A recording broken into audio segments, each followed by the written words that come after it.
Testing. Testing. Alright.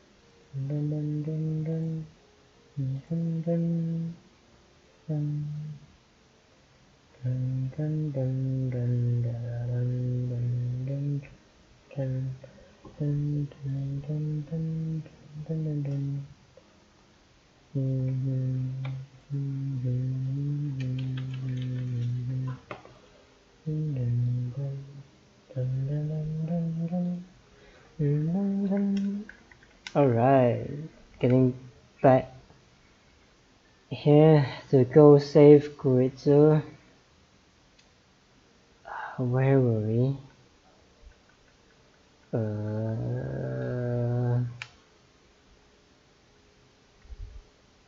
Okay, should be here, right?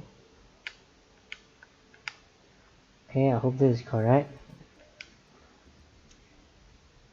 As shape and color return to the world, I see Daru in front of his computer, sleepily playing an array.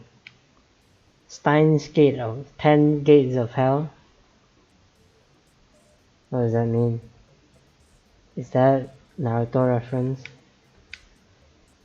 Mari is not around. Daru, Christina. I'm not. I forget like where I was. Kuritsu jerks awake. It's time for the final phase of Operation Rotandi. I think I've seen this before. Okay, let's try to skip it. Okay, Yeah, this is when I get back. Yeah. Alright. Cool. Okay, we see him already die again. Okay, we've already seen this, so let's skip this. Alright.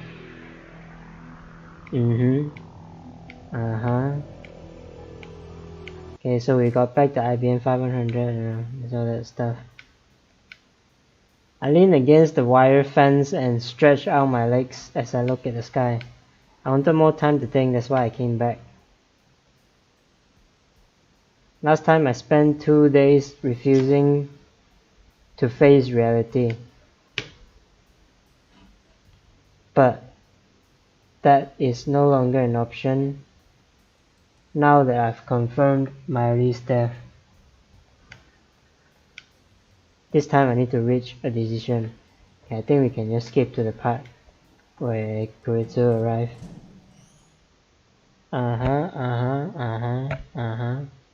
Okay, and we received the call from Mayuri, but this time we won't answer it. Don't say it like that. Your phone is ringing. Oh, yeah. It's Mayuri. Answer it. I don't mind. Yeah. The ringtone cuts off during my hesitation. You're such a wimp. I'm disappointed in you. Aren't you afraid of dying? Did you not hear what I just said? I heard, but an email interrupts me. I don't want to. Wait, I shouldn't. Wait, this looks the same. Fuck. I don't want to argue with Kuritsu anymore, so I open my phone to break the conversation. How are you a burden? Don't say things like that. Damn it.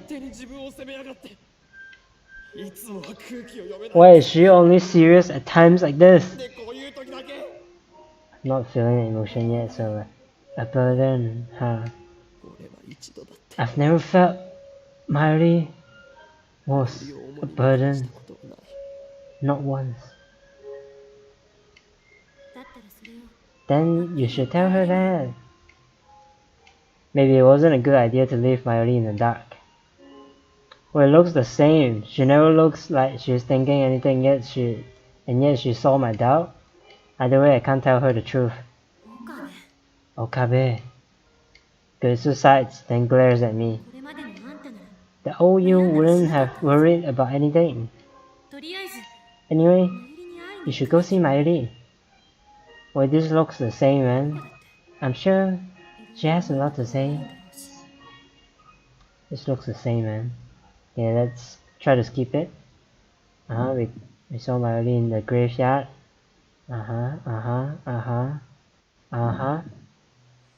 Okay. I need to eat painkiller, but I feel like killing my pain and also puking. GG.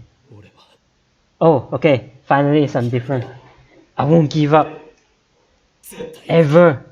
Okay, so a bit of background what happened since I skipped it. We talked with Mayuri. No, we saw her. And then we haven't told her yet, I think. And I was like, okay, I'll tell you when I'm ready, something like that. And then this is the next day, and then like we went back to the rooftop again and saw Koitsu there, but it suddenly rains. So we get down here and to avoid the rain. And now we're talking about this thing again. If I'm not wrong, this is where Koitsu stitched my shirt too. I won't give up. Ever.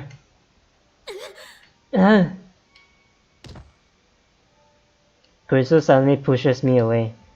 She steps back. Her face is hidden behind her hair, but her fists are trembling. Her body exudes raw fury. This is ridiculous! You motherfucker! Oh, wow. Wow, Koitsu. Really? Damn. Thankfully this is not a family friendly stream. Whoa! I said I was fine. What do you mean you won't give up? Are you stupid? Wanna die? Are you trying to be a hero? You chunibyo work job? Don't make promises you can't keep. Your stupidity is infuriating. Why can't you just do as I say? Oh. What's the problem, huh? If you weigh the options logically, saving Mayuri is the only... Fuck logic! Huh? Koitsu stares at me in shock. I'm not God! Maybe I got close, but that's not me.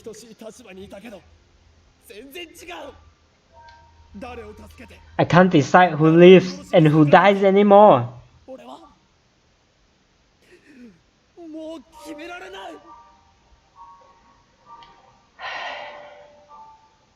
Suzuha, Feliz, Lukako. I sacrificed their happiness to save Mayuri, and the whole time a voice in the back of my head was asking, is this really okay? What gives me the right? This time, I want to save both of them without sacrificing anyone. Koitsu turns away with a frown, then starts tapping her foot in a clear gesture of displeasure. There's nothing you can do. It's the choice of Steins Gate. Isn't that what you always say? Well, the choice of Steins Gate is not what you said. The equation is proven, Okabe. There's no escape. You're just one man. No matter how hard you try, you can't overcome the will of the universe. I know. But I'm still going to try. I won't lose Mayuri or Koitsu. Yes, this is the Okabe I know. I hear Koitsu grinding her teeth. Then she turns her back to me. Have it your way. But I'm not helping. I'm going back to America. And that's that. Goodbye. I don't expect we'll meet again. Holding Kilma. Yeah. I can't believe this. How stupid can you be? You're so stupid. Okay. Koritsu disappears down the stairs, muttering insults until I can no longer hear her. Now alone, I sigh into the darkness. Koritsu is absolutely right. I can't think of a single way to save them both. I'm a fool. And yet, I have to try. But this time, I won't have Koritsu's help. I have to fight the universe alone. How do I save both Koritsu and Mayuri? I can't use the email. Too much could go wrong. I don't want to make the same mistakes again. In the end, all I can do is time leap. Time leaping can't save Mayuri, but at least it can delay her death. Give me time to find a solution. On this world line, Mayuri dies at 7:30 on the night of August 17th. That's about 26 hours from now. My battle has no end in sight. If only Suzuha were here. I could have asked her for advice. But even alone, I must find a way. So resolved, I start time leaping again to save Mayuri. I've done this before. When Mayuri died the first time at Moika's hands, I tried time leaping to prevent her death. But I only tried running away that time. This time, I try every approach I can think of. I try hiring bodyguards to protect Mayuri. Okay. Wait, what? Really? You tried so many things? I tried taking Mayuri to South America, an entire world away from Japan. I tried crippling CERN with attacks on their servers, the ones that don't need the IBM 5100. I tried getting Mayuri admitted to the hospital. It's hard, given Mayuri's perfect health, but I managed. My goal is to keep her from dying by heart attack. Bruh, so she will die from heart attack, huh? I tried everything I can possibly imagine. However, every plan fails. Mayuri dies. Again and again and again and again. Wow. Okay, so my character sees Mayuri die again and again. Oh my god. Sometimes it's murder, sometimes it's an accident. But every time I leave, Mayuri dies. Maybe it is really impossible to resist fate. As long as I remain on this world line, Mayuri can't be saved. Fate will kill her every time. From Mayuri's perspective, she only dies once. But I have seen her die dozens of times. All because of me. Boy. And yet, it no longer affects me as it used to. Little by little, I have grown desensitized to her death. In the beginning, I felt unbearable pain every time I saw her die. And murderous... you're not seeing my comment? I didn't saw it. Painkiller, is it? Oh wait, no wait. Did you fucked up? Oh, no, this is correct. This I haven't seen this before, so like, let's see how it goes. I don't know how it goes too. In the beginning, I felt unbearable pain every time I saw her die, and murderous rage towards the one responsible. Now, I feel nothing. The realization stuns me. After dozens of leaps, I finally realized what should have been obvious from the beginning. I never leaped back more than 26 hours. Why? I could go back as far as August 11th, one whole week in the past. Yet, I never do. Why? Because I know that even if I do, nothing will change. I don't believe that anything will change. Every time Mayuri dies, I find myself thinking, another failure. What went wrong this time?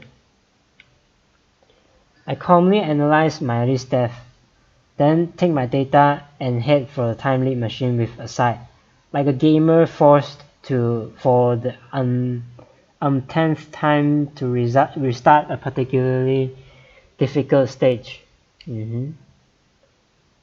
I'm just going through the motions. I didn't even realize until this moment how routine it had all become. Now that I have, my actions suddenly seem meaningless. I can't take another step. And that's how I find myself here, sitting motionless in front of the time leap machine. I've been staring at it for hours. When we got caught in that evening shower on the Radican rooftop, my clothes got soaked, but now they are completely dry. My body temperature has dropped, but I don't have the energy to warm myself with a shower. I sluggishly get to my feet and pick up the headset. The sight of it fills me with resignation, that's all. There's no desperate drive to save Mayuri, no hope that this time I might succeed. Shit, my character is giving up. Those emotions are long gone. In truth, they've been gone since my argument with Kuritsu. Deep down, I always knew that she was right. Pretended not to see it, I told myself that the time leap machine could solve everything. But that was just an excuse, a last attempt to satisfy my ego. In the end, all I'm doing is running away? Oh, new stuff. I turn around in surprise, and there I see Kuritsu standing in the doorway. I thought she never wanted to see me again. Why is she here? Why? Kuritsu ignores my question and fixes me with her usual glare. Time leaping is just running away. You don't have to tell me, I already know. I know all too well. In the end, all I'm doing is running away. Running from responsibility, running from the decision. If I had known I would have made this choice, then I would have refused Suzuha when she entrusted me with her mission. I've heard people, lots of people, just to save Mayuri. And yet, I don't even feel guilty anymore.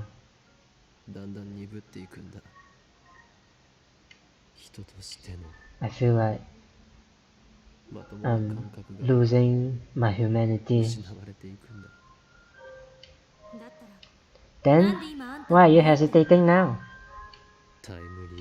Maybe because my insurance, the time leap machine, isn't effective. Or maybe I just haven't mastered it yet. Maybe I haven't tapped into its full potential. Running only makes it hurt more. She suddenly looks away. Then she leans against the wall and smiles bitterly.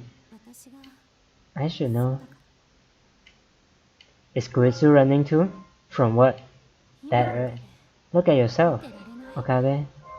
You look like you've aged a decade. So, he probably lived a lot longer than you guys. Like counting the days, right, that he tried time leaping. Like maybe he's like 1 year older already, you know. Your heart can't take it anymore. You don't need to beat yourself up like this. Just accept the truth. Like I said, you can't stay here. Go to the Beta World line. Go to the world where Mayuri doesn't die. Not just for your sake, but for mine as well. She's right. I have no other options left. No more D-mails, no more time leaps. There's no perfect world where both Kuritsu and Mayuri live. Maybe there are things I have yet to try, but I'm certain that all of them will end in vain. As long as I stay on this world line, Mayuri will die. And if I go to the Beta world line, Kuritsu will die. We'll never be able to talk like this again. It's only been 20 days since we met, and yet memories of Kuritsu flash before my eyes. Hey, could you not talk about me like that? I'm perfectly fine.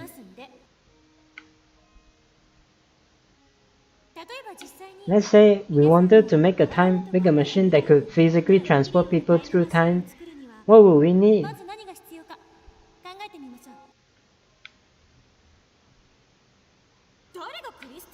Who the hell is Christina? I've never said that. I don't want to deny who I've been, because even my failures are a part of who I am today. We may have created a monster here.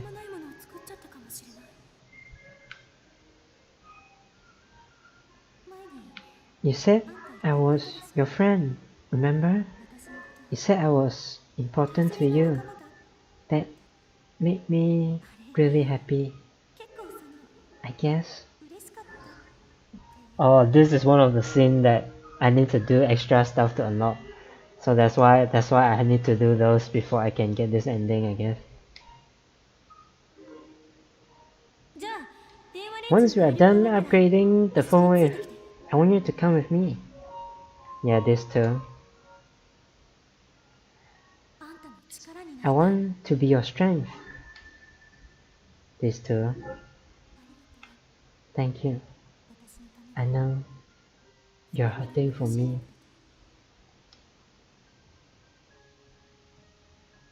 So much has happened these past 20 days. We argued, we exchanged insults. We made incredible discoveries together, and when confronted with implications, we shared our fears. Whenever I hit a dead end in my struggle to save Mayuri, I always turned to Kuritsu for help. She always listened. She always believed me. And I helped her too, when she was distraught over her father. We promised to go to Aomori together. Without this girl genius on our side, we would not have the time leap machine. Proud, passionate Makise Kuritsu, always strong, or at least pretending to be, a little nosy too, and serious to a fault. Before I knew it, she had become the center of the lab. From the very beginning, I was attracted to her radiant confidence. I found myself mesmerized by her every gesture, hanging on her every word. I listened, enraptured whenever she presented her latest theory. At the end of the day, the reason I never called her by her name was because I was too embarrassed. I admired her, I longed for her, and I didn't want to admit it myself. See, this is why I said they are meant for each other. My character doesn't feel this for Miley, you know. Only now do I realize the truth. I love her, and that is why I wanted so desperately to save her. She's not just a fellow lab member. To me, Kuritsu is far more than that, and yet I have no choice. In the end, everything she said was right. I can't save you.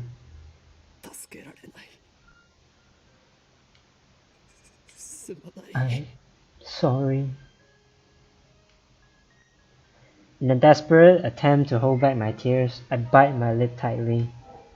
The taste of blood spreads through my mouth. Why does it have to be you? Why? I pound my fist on the table. Is this new? Yes, this is new. This is not the Mayori's ending. Silence. Nothing moves. Outside the window is only darkness. Is this what it's like to be the only person left in the world? Hey Okabe. Once you go to the Beta World line, Mayuri and Hashida will forget the time we spent together, right? That's correct. Kurizu's cheeks start to redden, and she turns away. Will you remember me? Yes, I will. Her voice is barely a whisper. Of course I'll remember you. Of course I will. There's no way I could ever forget the girl most important to me. Eh? You mean... What the hell are you saying? The truth.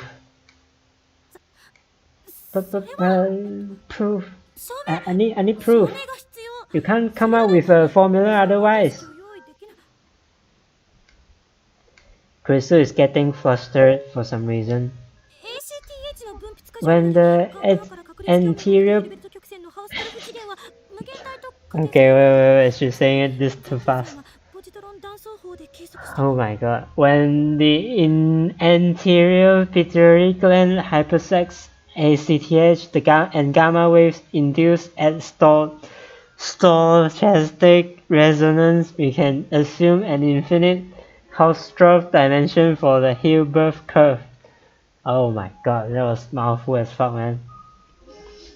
God, I feel like my mouth is like full of saliva, you know, from saying this. That is, if we can measure the asymptotic line with positron emission tomography. Kurisu. I speak her name. Our eyes meet. I love you. Oh, finally. Boy, oh boy. Kurisu looks away. Her face is bright red. And you? What? Do you, how do you feel about me?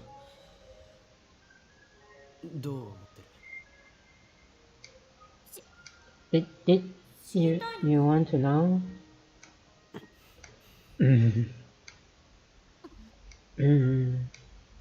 Kurisu suddenly looks me straight in the eye.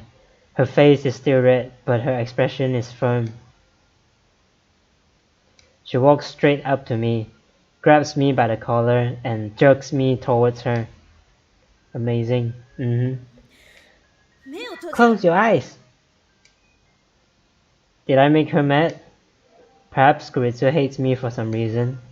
Maybe she really did mean all those insults she said to me.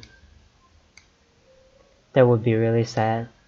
I slowly licked my trembling lips and timidly tried to ask a question. Why close my... Just shut up and close them. I do as I'm told. Though I still don't know why she's still so angry. My collar is still in Kuritsu's grip.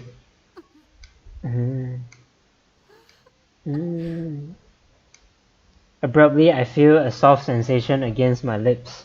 Nice! Finally! Our boy has finally came through. Oh my god. The faint scent of citrus tickles my nose. When I open my eyes in surprise, I see Kuritsu's face scanned millimeters away. Nice. Finally. It took so long, Kuritsu. Do you know how long it took for me to save you? And then I understand what has happened. She's kissing me. Her lips are very warm. My mind goes blank. I'm unable to think. I want to stay like this forever. But soon our lips separate. Nice. Kuritsu looks down shyly. Oh wow! It's not like I did it because I wanted to or anything. Seriously, at this moment you still want to be like this? It's just you promised that you wouldn't forget about me.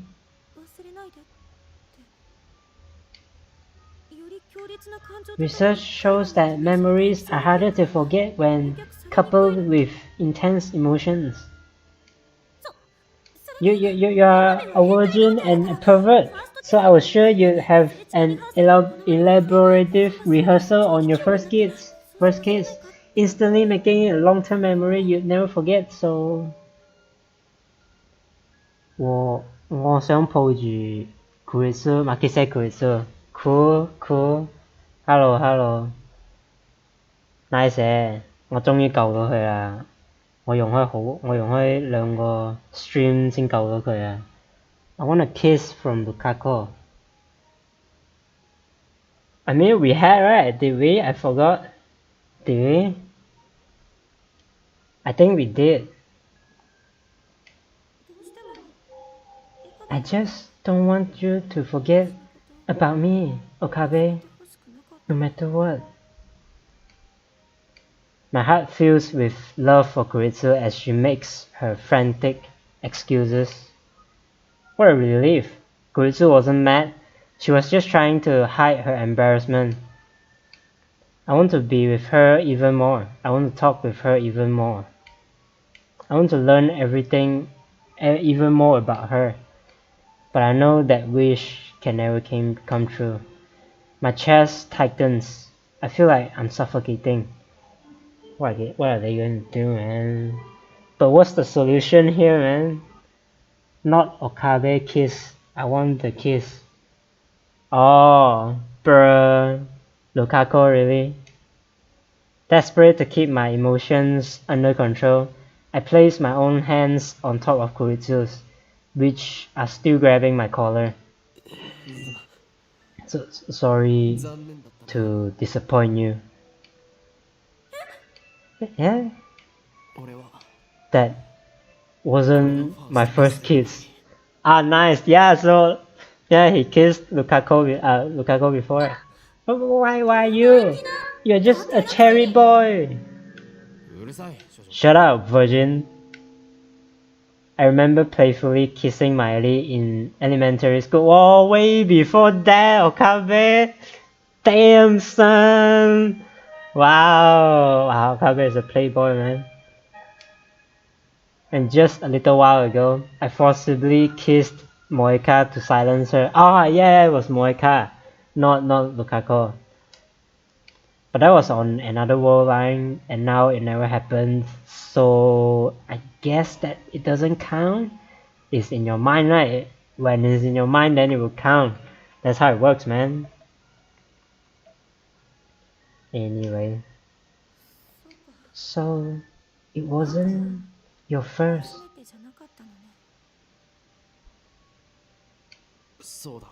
Right. So it only left a weak impression. Probably not enough to become a long-term memory. What did the other guy say? I can't understand, I only speak English. Oh, he said, I want to hug Kurisu, Makise Kurisu. That's what he said. I think so, because he wrote it in kanji, Kurisu's name, but I don't know how to write Kurisu's name in kanji. So I think but there's a red word in it, so I think that's correct. Yeah, so yeah, new audience. Damn. If you are here, 如果你仲喺度，點啊？食咗飯未啊？ How are you? You know? I'm lying, of course. I've never felt such an intense kiss as that. The shock was like a lightning bolt to the brain. I know how you feel, man. My first kiss was like that too. But still, I'm lying. Cool. Because if I miss this opportunity, I'll never be able to touch Kuritsu again. This is my last chance. What do you mean? What are you trying to do, man? So, once more. What? Yo, wow, Okabe, damn son. What an outstanding move, man. Kuritsu fidgets. She usually glares at me harshly, but now she's avoiding my eyes. I don't ever want to forget, so let's make doubly sure. I decide to take the initiative. I wrap my arm gently around Kuritsu's waist and pull her slender body against mine. Wow, sick move, Okabe. Then I guess there's no choice. Kuritsu looks up at me shyly. Just a kiss, okay? What is she worried I will do? Be gentle, okay?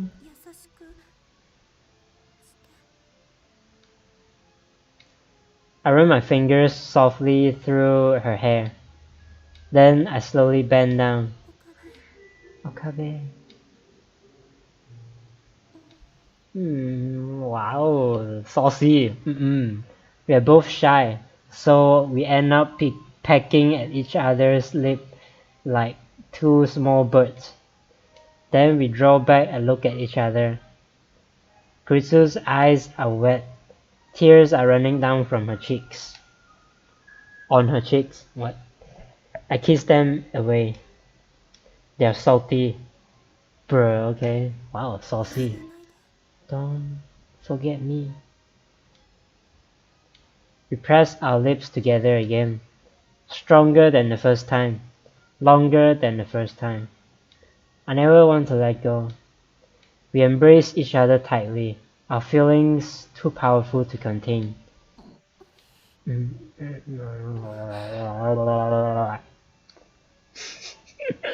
don't know how to make that sound, man. There's no one here to kiss yet.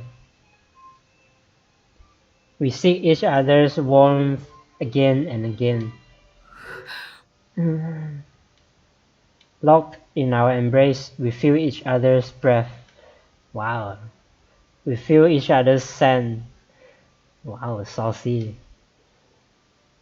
We feel each other's taste. It's too fast. Kuritsu's whisper resonates through our embrace. Time is going by too fast. I could really use a word with Einstein now. Time is not absolute. Einstein proved that time could be fast or slow depending on the observer. No one wanna hear? Oh, you mean a kiss? Hey, Okabe. The theory of relativity is so romantic and so sad. don't you think?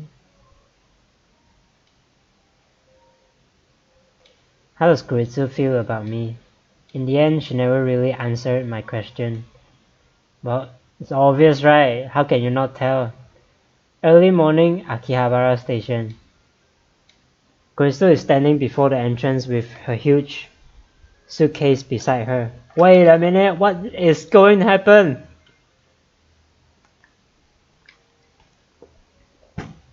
Wait, I tried very hard to save you, man. Don't just leave like this. She waves to me shyly as I approach. Then she blushes and shoots me her usual glare. After that kiss, Kuritsu went back to her hotel to pack. That suitcase must hold everything she brought to Japan. She's going back to America. Well then.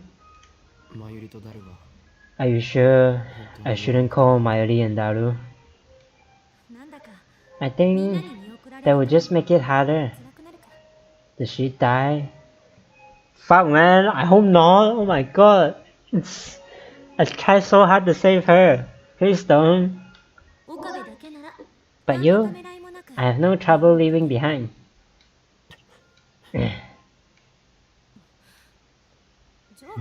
That was a joke. Kuritsu looks like she's about to cry. I'm sure I look just as sad. But I won't cry. I don't have that right. This is a souvenir.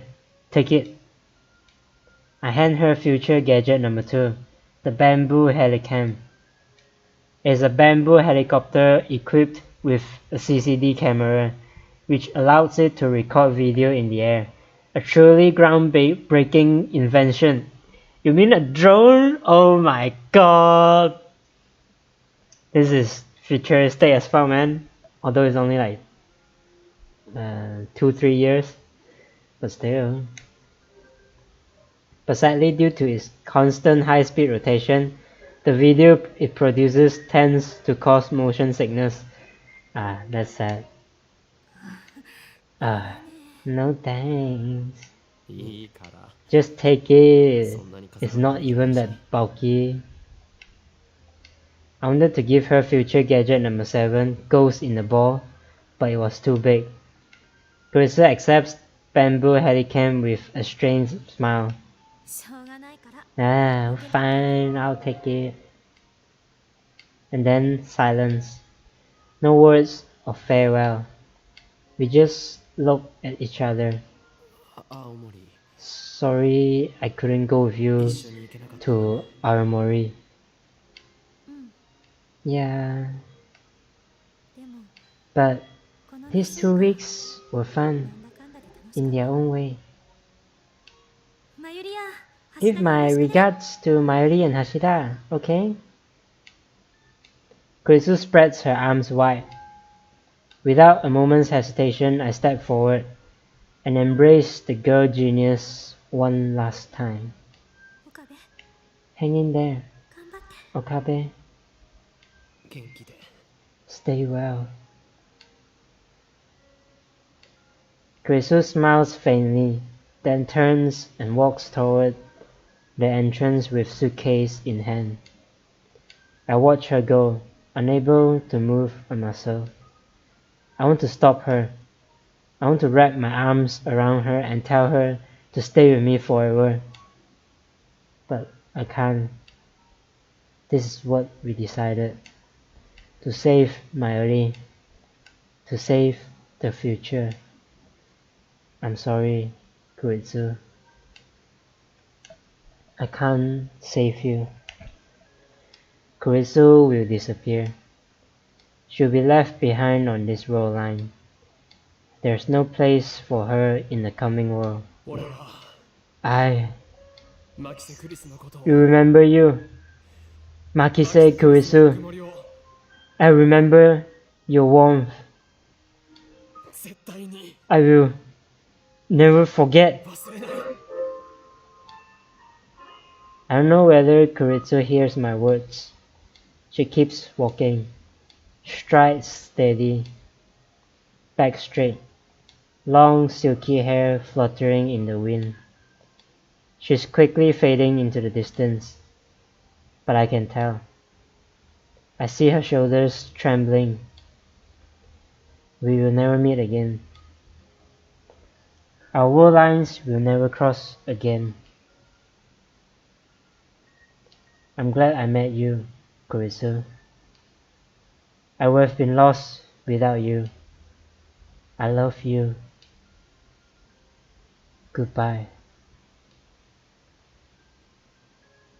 I stand there in the entrance as commuters file past until long after she has vanished from sight, afraid that any motion, any thought might cause the tears to fall.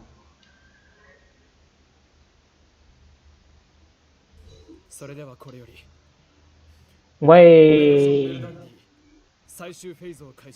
The time has come. We will now commence the final phase of Operation Watandi. Wait a minute, what the fuck happened? Did I not do something right? Mari and Daru turned to me and nod. Today is the last day of Komima. Daru wanted to attend, blah blah blah. Begging, prioritize your... I take a look around the lab. 20 days madness. Maps at no home. We're back to 3. The memories we made. The experiences we shared. To save Mari, I will undo them all. There is sorrow in me and guilt. I engraved them deep inside my heart. I'll never forget. I mustn't forget these long yet short summer days. But still, I choose to erase our memories. I choose to return everything to normal. Suza's mission. Daru, you may begin. You sure? Yeah. Well, this is not right. Okay, I'll skip ahead and see what happens. Oh, doesn't let me skip. Okay, but this is same though. Yeah. Okay, dokie. Daru starts typing on the IBM 5100. It is already connected to his main computer. This will get us into CERN's central database, where they kept the data they mine with Echelon. There we will locate the first email I sent on July 28th and erase all trace of its existence. With this, I can reach the Beta world line. At last, Mayuri will be safe. I look at Mayuri. She's on the couch, sitting straight as a ramrod, with her grandmother's pocket watch pressed to her ears. She stays still, her eyes closed. Whenever Mayuri wants to calm down, she listens to the sound of that pocket watch. Earlier, I told Mayuri everything. I guess she has come to terms with it in her own way. The actual work I've left to Daru, no problem there. While waiting for him to finish, I walk into the development room. In the center of the room is the time leap machine. I squat down gently and gently brush my fingers against the microwave surface. It is cool to the touch. I've made irreplaceable friends because of this thing, and because of this thing, I've hurt them. But I don't want to blame the tool. It is how you use the tool that matters. And I've got to admit, it saved me more than once. But still, once this is over, I'll destroy the time leap machine. We must never make the same mistakes again. Okalin, I found it! It's really there! The email I sent? It's there? It sure is, man! Daru points to a string of characters. My name is there, followed by the message I wrote about Kurizu's death. 3 lines total, each 12 characters long. This data led CERN to our doorstep. At FP's instruction, Moika and the Rounders attacked. If Suzuha is right, then by erasing this data, we will escape from the attractor field alpha and where CERN dominates the future. That will take us to the attractor field beta, to the beta world line within its range of convergence, to a future without Mayuri's death. Mayuri is standing next to me, gazing intently at the monitor. She grabs my hand firmly. Okarin. It's okay. She looks anxious, so I pat her head to calm her down. Everything's set. One press of the enter key, and that data is gone. Daru stands up and gestures to the open seat. I leave the honor to you, Okarin. I sit down and face the keyboard. This time it ends. Are you going to do it? Are you going to do it? Kuritsu's face floats through my mind. I close my eyes and take a deep breath. Goodbye, Kuritsu. Slowly, I raise my right hand and extend my index finger. Victory is at hand! Daru twitches at my cry. With unimaginable brilliance and unwavering conviction, I've defeated our vast and powerful enemy, and now stand triumphant on the field of Ragnarok. I give thanks to the comrades whose sacrifice made this victory possible.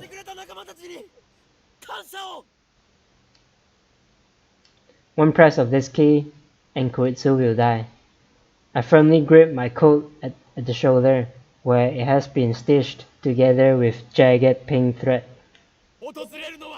The coming world is the world I wish for.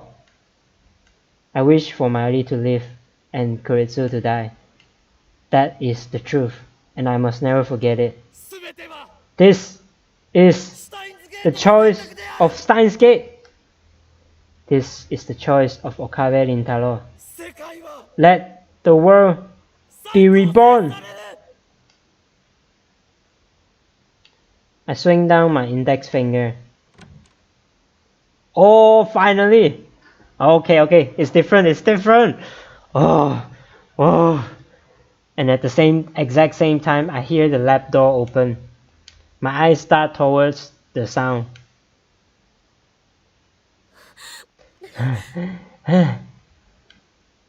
There in the doorway stands Kuritsu.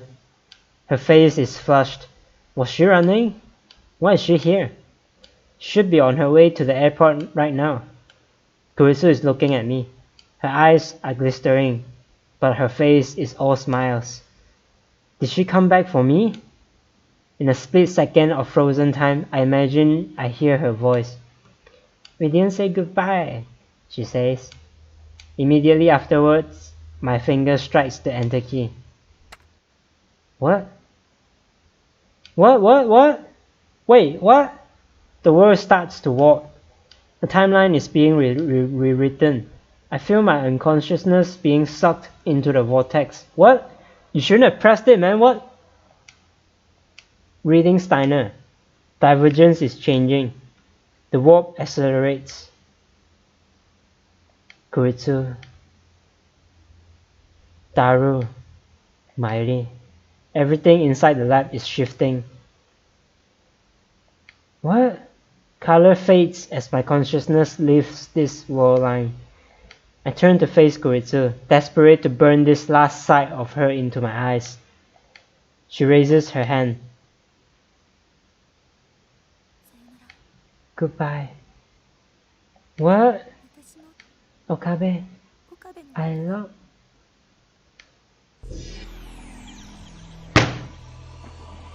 Fuck!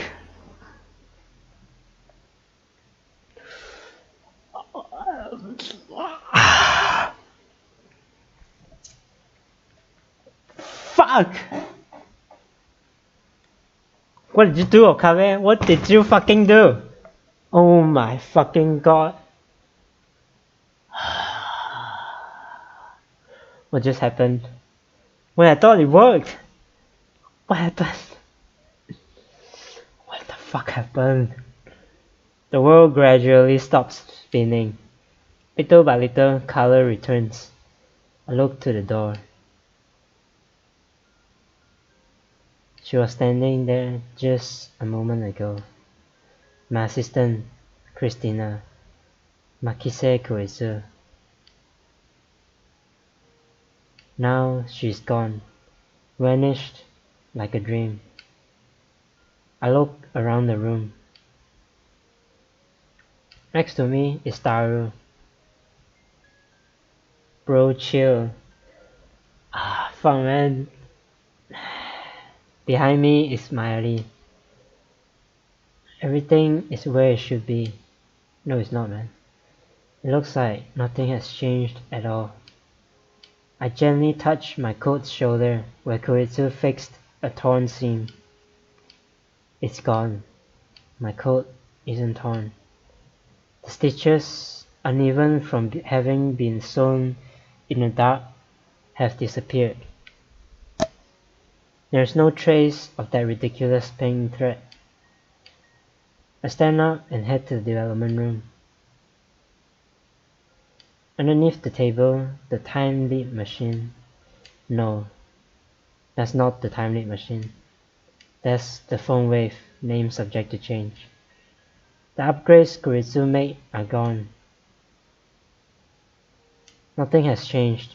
This world is exactly the same. In all respects, save one. Koritsu was never here. Every trace of her has vanished. Koritsu is nowhere now. Nowhere except in my memories. Mari and Daru are looking at me. Hey, who was Labman number 4 again? I need to ask, even though I know what the answer will be. Ocarine, there isn't a 4th lab member, remember? Are you going to introduce a new member? Requesting cute girl? No. I knew that it would be like this. But the fact that they forgot her existence is so saddening, so frightening. I am the only person in the world who remembers Makise Koritsu as lab member number 4. So I won't forget. I alone will live with her memory engraved upon my heart. Now, time to proclaim my triumph. There are still things that must be done. Many sacrifices were made to get here. But despite all that, this is my victory. I've won.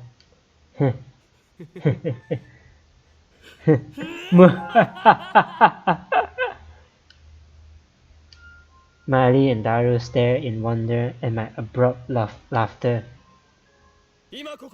The last battle of Ragnarok is won! I, the insane mad scientist Hoin Kyoma, with an IQ rivaling of that of Einstein himself, have thwarted the organization, outsmarted CERN, and conquered the whole space and time. Now, at the moment of my triumph, I stand before you as God. This brave new world is the fruit of my ambition. The hatred system shall collapse, and the chaos shall rule the earth.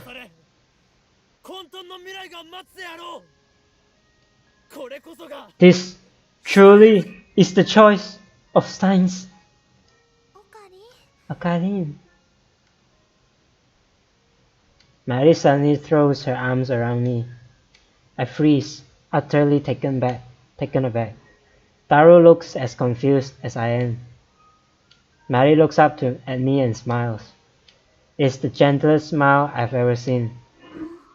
It's okay now. What are you saying? I must proclaim our glorious victory, that all may... But Ocarine, you look like you're about to cry. You don't have to try so hard, okay? I know you're doing it for me, but I don't want to be a burden. So, you don't have to pretend anymore, okay? If you're hurting, just say so. like normal Okarin would. What does that mean, man? But you don't have to worry about Mayushi anymore. Mayushi is fine. So you can cry if you want to, okay? I don't know what happened, but it's okay to cry now. And just like that, the mask shatters. All it took was one word from Mayuri. Mayuri, the sister I never had. The girl who always needed my protection. I had to save her. That was my purpose. I even sacrificed the girl I love. But now, I finally realized that it is over. Mayuri is safe. I'm free. Once more, I see Kuritsu's face in my mind's eyes. I recall the warmth of her body, the softness of her lips, the weight of her last words. One by one, they pound against my heart.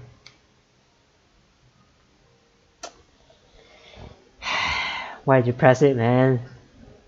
I can't bear it anymore. Oh man, are you really crying? My vision blurs. Tears run down my cheeks. A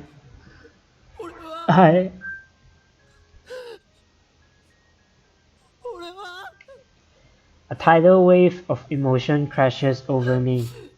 Nothing remains to hold it back. I'll never see Kuritsu again. That knowledge shreds my heart. I can't hold back my sobs. I can't stop my tears. This is the world I've been searching for. A world where Mayuri does not die. And yet, it is missing the person most precious to me. It is too much. It is too cruel.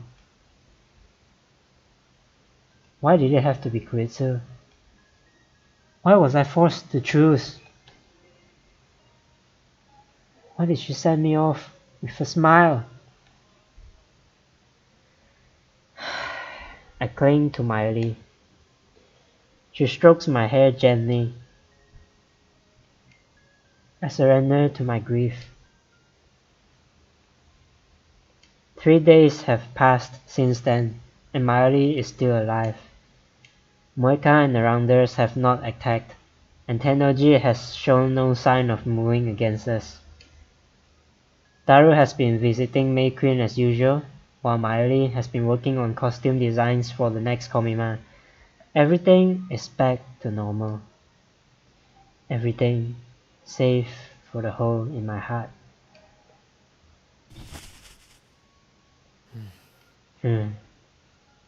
That's that.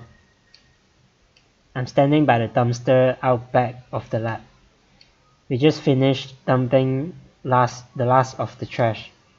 This morning I called Daru, and together we dismantled the phone wave and the IBM 5100. How come you failed? I don't know. Let's keep watching this and see how it goes. Man, what a waste! That thing was worth a fortune. And now we don't have a microwave. How will Mayushi eat her juicy chicken #1? Come on, I'll get you a new microwave. We no longer need the phone wave, that miraculous time machine built by coincidence. It brought Kuritsu into my life, but at the same time, it made many people suffer. It must never be used again, not by me, not by anyone. It's time for the phone wave to die, and with it, The insane mad scientist Howin Kilmer, Lord of Space and Time. I recall what Kuritsu once said. I don't want to deny who I've been, because even my failures are a part of who I am today.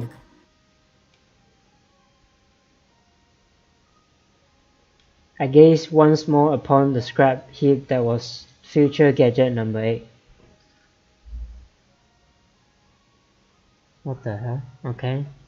晚上好，我昨天喺課堂上賴了，至少我試圖將聲音淹沒蓋過，所以我大聲尖叫，但係我所有嘅同學一下子都睇住我，喺我賴屎嗰刻，我就俾人睇到咗，我不再關心其他事情，所以我脫光晒我啲衫褲，將我啲大便噴到成學校都係。Oh my god man, holy shit！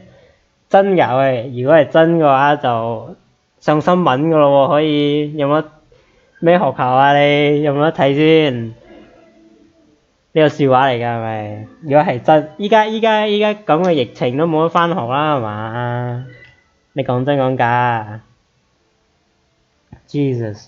So this guy said what yesterday I pooped in classroom. At least so I tried to use a voice sound to cover it. So I shout loudly, but instead all the students look at me, all the classmates looked at me, and just at the moment I pooped, everyone saw it. So I don't care about everything. So I take off all my clothes and shit all over the school. So yeah, I don't know if this is supposed to be a joke or whatever. It's a bit hardcore. Damn son， 喂，如果係真係嘅話，你就要講俾大家聽係咩學校，咁我哋去 check 下個新聞，一定好轟動啊呢件事。We stripped it down to the last bolt and circuit board. Surely no one can rebuild it now. Time travel is too much power for any human to wield. We don't need emails or time leaps. Even if nothing in the future is guaranteed, even though I may die tomorrow, WTF. Shit all over the school, bruh. Life was never meant to be redone. And that's fine by me. Wouldn't you say so too, Kuritsu? I look up at the sky, and even though it is the middle of the day, I can see a single star shining. Maybe it is Venus. Which suddenly reminds me. Going to the past is possible right now. Look into the sky at night, and you can see how things were tens of thousands of years ago. Every night, we casually traveled through time. That's what Kuritsu said. And each and every word she spoke, I carved into my heart. GG. So that I'll never let them slip from memory. Yesterday I took a dump. Oh,你唔使寫英文啦，我可以幫你翻譯，唔使驚。So this is the comment. Yeah, it's exactly the same one. Except the part where he said he shit all over the school. He didn't write that. But as it turns out, all my classmates' eyes were on me. So he didn't write the part where he said he take off all his clothes and shit all over the school. That's the legend part, man. You have to add that part. This other part, right? It's just normal stuff, you know. Okay, man. Thanks for the translations. What the hell? Wow， 希望你依家冇事啦，你依家個腸胃好返啲咗啦。For as long as my life endures. Okay, what happened? Fuck, man! So what? Wait, what is this? So I can't save Kuritsu? Is that what it means? Is that what it means? I have to mute the game now so that, you know, I don't get banned. Wait, let me check what if I did anything wrong. You are meeting. Oh, sorry. GG. Wait, but what happened?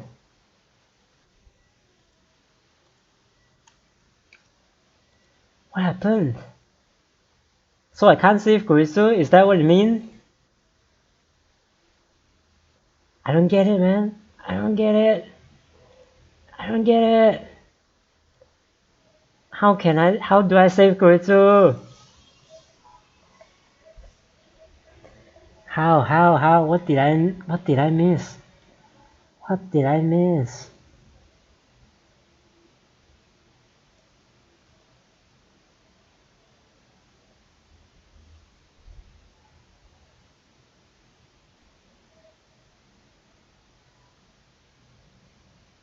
I love Chris Makise. I love her too. I'm trying to save her, man. I don't know what I did wrong. I don't know why I couldn't save her.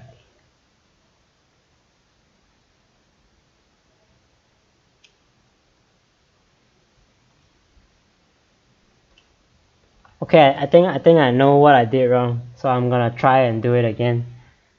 One last time. I have to save Makise Kurisu. That should be the choice of Steins Gate. Not this, whatever crap this is. Fuck. 我一定要救到佢。Paradox meltdown. Okay, so I get the saddest ending.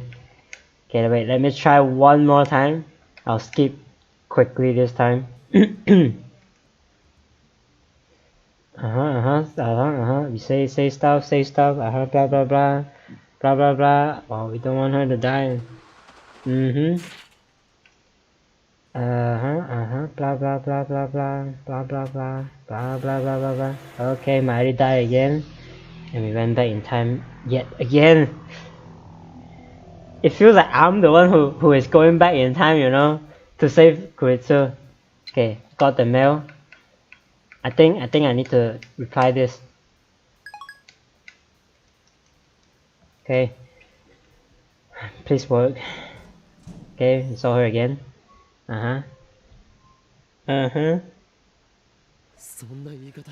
Okay. This part, we got through this part already. Email interrupts me, he's Mayuri. But this time we're not trying to save Mayuri. GG, good job. Not good job, man. I have to save her. Fuck. I tried so many times, man. Man, it's hard. Okay, we talked about this. Warline stuff, and I told her I want to save her. Okay, she said no, fuck you. And then blah blah blah, and then I try again, try time limit again. Doesn't work. Nothing works. And I love Kuritsu and all that. Kuritsu tell me, because good stuff, saucy. And then blah blah blah blah blah. Oh, she left, and then we. Oh, whoa, fuck! Stop! Wait, what? Wait, what happened? Oh, fuck. Okay, it happens as the same. I love juicy chicken #1. Cool. Wait, what? Did it not work?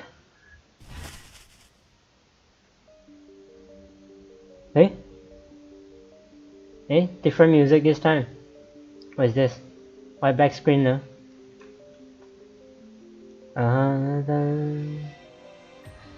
Hey! Wait, but why? Wait, but different music? Same ending but different music.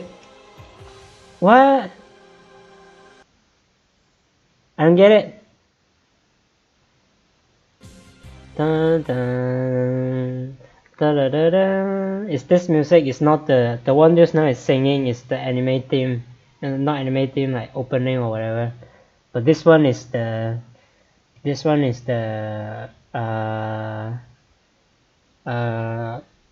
OST, the soundtrack. Wait, what is this? I don't understand. So I just can't save her? Is that what happened? I don't understand, man. Why? Why? Cool. Not cool, man. Not cool. What? Why can't I save her? Well. I don't understand. Ha ha ha. What? I can't save her? Is that what it means? Wait, what? There's phone ringing.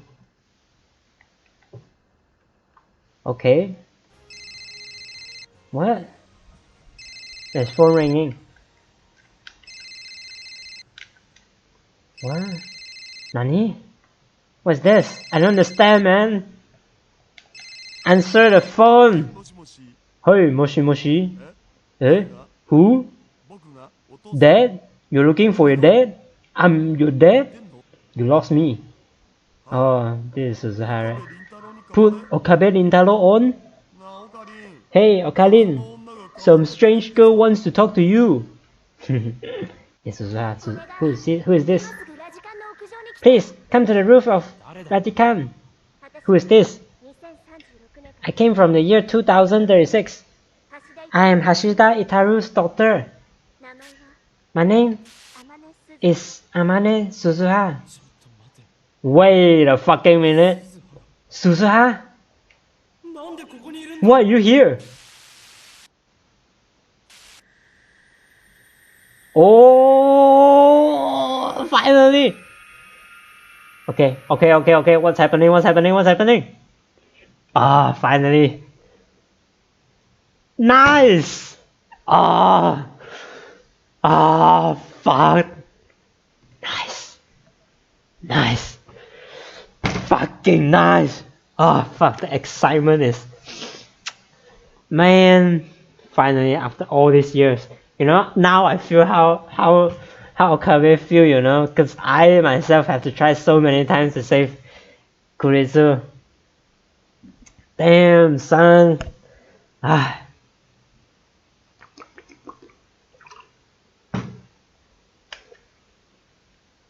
Finally. Alright. This is where we want to go. Let's see what happens. She said to meet her on the roof of Radikan. When I get there, I find it cordoned off. The roof was off limits to begin with, but now it is also part of a crime scene, as if I needed another reminder of the murder that took place here 3 weeks ago. I ducked under the yellow tape and opened the door. The lock is still broken. I can hardly breathe after running up the stairs to get here. As I gasp for air, I look across the stark white concrete. GGG. And naturally, my eyes go straight to the satellite sitting smack dab in the middle of the roof. No way! Wow! What's that? It's a robot, right? The transforming kind? You mean like Transformer? Mari and Daru are just as surprised. What time is it? Okay, it's not too late. Okay, it's good. Let's get this. Let's get the real ending that we needed. What is that thing? I mean, it looks like Suzuha's time machine, but there's something different about it. Suzuha's one looked old and beat up. This one looks brand new. It's not stuck in the wall either. So I guess in this world line, Suzuha knows that her father is Daru, you know. And besides, this is the beta world line, where CERN's dystopia never forms. Suzuha has no reason to travel to 2010. That satellite shouldn't be here. And yet, I feel like I've seen it before. Yes, you have. In the very beginning of the game, man. Where? When did I? Of course, it was at Dr. Nakabachi's presentation. Right before the presentation started, something shocked the building like an earthquake. And when I went to check on the roof, this satellite was sitting there. Wow, a turn of events. I didn't see this coming at all, man. I'm so happy right now. All this stuff is worth it. Be right back. Okay, I'll catch you up when you return. Though still confused, I approached the satellite. Just then the hatch opens and someone steps outside. Whoa! Oh! Okay, you look different. Okabe Rintaro? Suzuha! It really is her. The part-time warrior. John Titor. Time traveler from 2036. Daru's daughter, who will be born 7 years from now. Why are you here? I asked her the same question over the phone, but I can't help myself. I need answers. Are you Okabe Rintaro? I need to know. Yeah. The way she puts it makes it sound like she's never met me before. And now that we are talking face to face, I realize there's something very different about her. For starters, what's with all the camouflage? It looks dirty and worn, like she's been fighting in it, for a while. She's even carrying a gun for some reason, and I'm pretty sure it's not a replica. Is she really Amane Suzuha? Hold on. Just hold on a second. This doesn't make sense. No, calm down. Figure this out, Okabe. You know that this is impossible. Suzuha can't be here. She left to 1975 in her one-way time machine. We found the IBM 5100, make sure it would get to you, then passed away in the year 2000. So where did this girl come from? I'm a time traveler from the year 2036. I have a request for Uncle Okarin. Uncle? Uncle? You are an uncle? We don't have time to humor Mayuri's question. Suzuha walks up to me and looks me in the eye. Her expression is grim. The next words come out of her mouth are the last thing I expected to hear. This world line is headed for World War III. What the hell? What a turn of event, man. This is like, wow, fuck, I didn't see this coming at all, man. Not at all. I need your help to prevent it. Please, help me change the future. What the hell are you talking about? World War III? Oh no, that's really bad. Are you really a time traveler? You're not just messing with us here? Uncle, I know, right? What the fuck? Stay out of this, Dad. Dad? Whoa, that's a shock. I mean, it's not every day a mysterious beauty calls me Dad. Though, to be honest, I prefer to be called Break Brother. Wait. Everyone just wait. Let me think. I take a deep breath. Okay, let's figure this out. Just fucking tell Suzuha everything, man. I turn to Suzuha. Yes, please. Is that thing a time machine? Suzuha nods curtly. She hasn't smiled once. There's no hint of the cheerful Suzuha I remember. Instead, I sense strength, conviction, and steel resolve. Your father built it. That's right. Suzuha glances at Daru. Where did you came from? The year 2036. I stopped in 1975 and 2001. You what? So she is John Titor. That doesn't make any sense. She's obviously not in her 40s, which means that time machine can travel to the future? It wouldn't be much of a time machine otherwise. This isn't a Suzuha I know, but it is Suzuha. You are from a different future. A different future? What's going on in 2036? What about CERN's dystopia? CERN? What's that? Dystopia? Suzuha frowns. Okay, this is a completely different problem, man. She doesn't know about CERN? That settles it. She's definitely not the Suzuha I know. You said something about World War III. Right. In my time, humanity has been reduced to less than 1 billion people. Less than 1 billion? But the population now is like 6.7 billion. Are you saying 5.7 billion people died? That's what happens when you use nuclear weapons.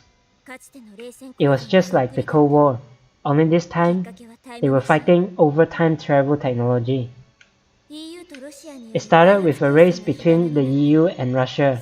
Then the Americans got involved, and things really went to hell. They were all desperate to stop anyone else from being the first to build a time machine.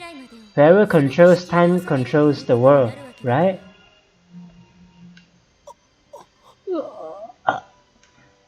Time travel again. It has the power to grant your dreams, and at the same time destroy everything you love. I know that better than anyone.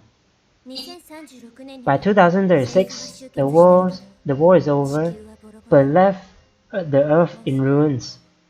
We won't survive for long, not as things are. It's unbelievable.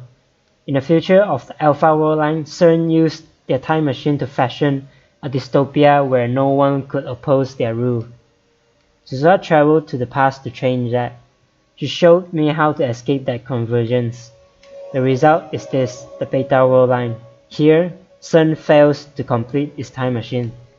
But instead, 5.7 billion people died in the 5 years of nuclear war. This can't be happening. My legs fold beneath me. I sink to my knees. Are you okay, Okarin? Mari kneels beside me and gently rubs my back, but I am too stunned to respond to her kindness. I glare at Suzuha. I know it's absurd. Part of me blames her. Though I know it's absurd, part of me blames her. Cool. Fuck man, so it's either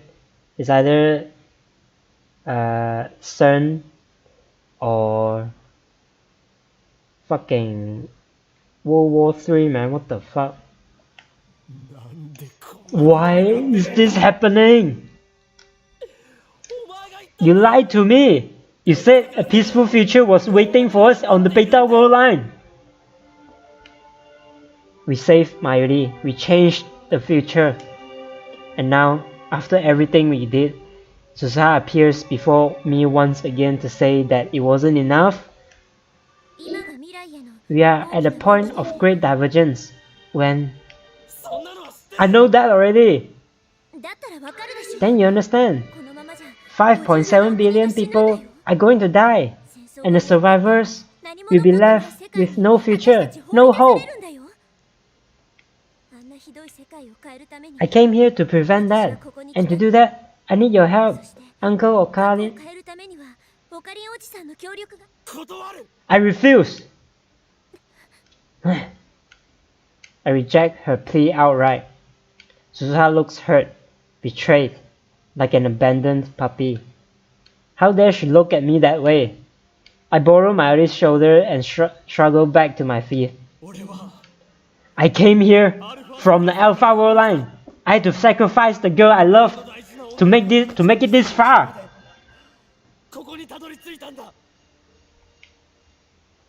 I can't go back, not to the World Line where Mayuri dies. I don't care if 5.7 billion people die. I won't let her. I won't let Kuritsu's sacrifice be in vain. One person versus 5.7 billion. They can't be compared. Suzuha is staring at me in disbelief. Mayuri and Daru clearly don't know what to say. I haven't told them what happened, so they can't understand. Wait, you mean you've been to another attractor field? Wow, so that's the power of reading Steins. Yes, and it's a curse. How do you know about that? Dad told me, and I've met you before, Uncle Okalin. In the future, that is. You've met me? I see. So the me of that attractor field went to the past too. Suzuha is a time traveler, whatever timeline she is in, man. Jesus Christ. It's quite sad, to be honest. Like, this is her fate. A faint smile flickers across her face. Then she looks at me with renewed intensity. Uncle Okalin, I know you don't want to, but... No. I won't let Kuritsu's death be in vain. I won't let Mayuri die. Huh? Mayuri dies?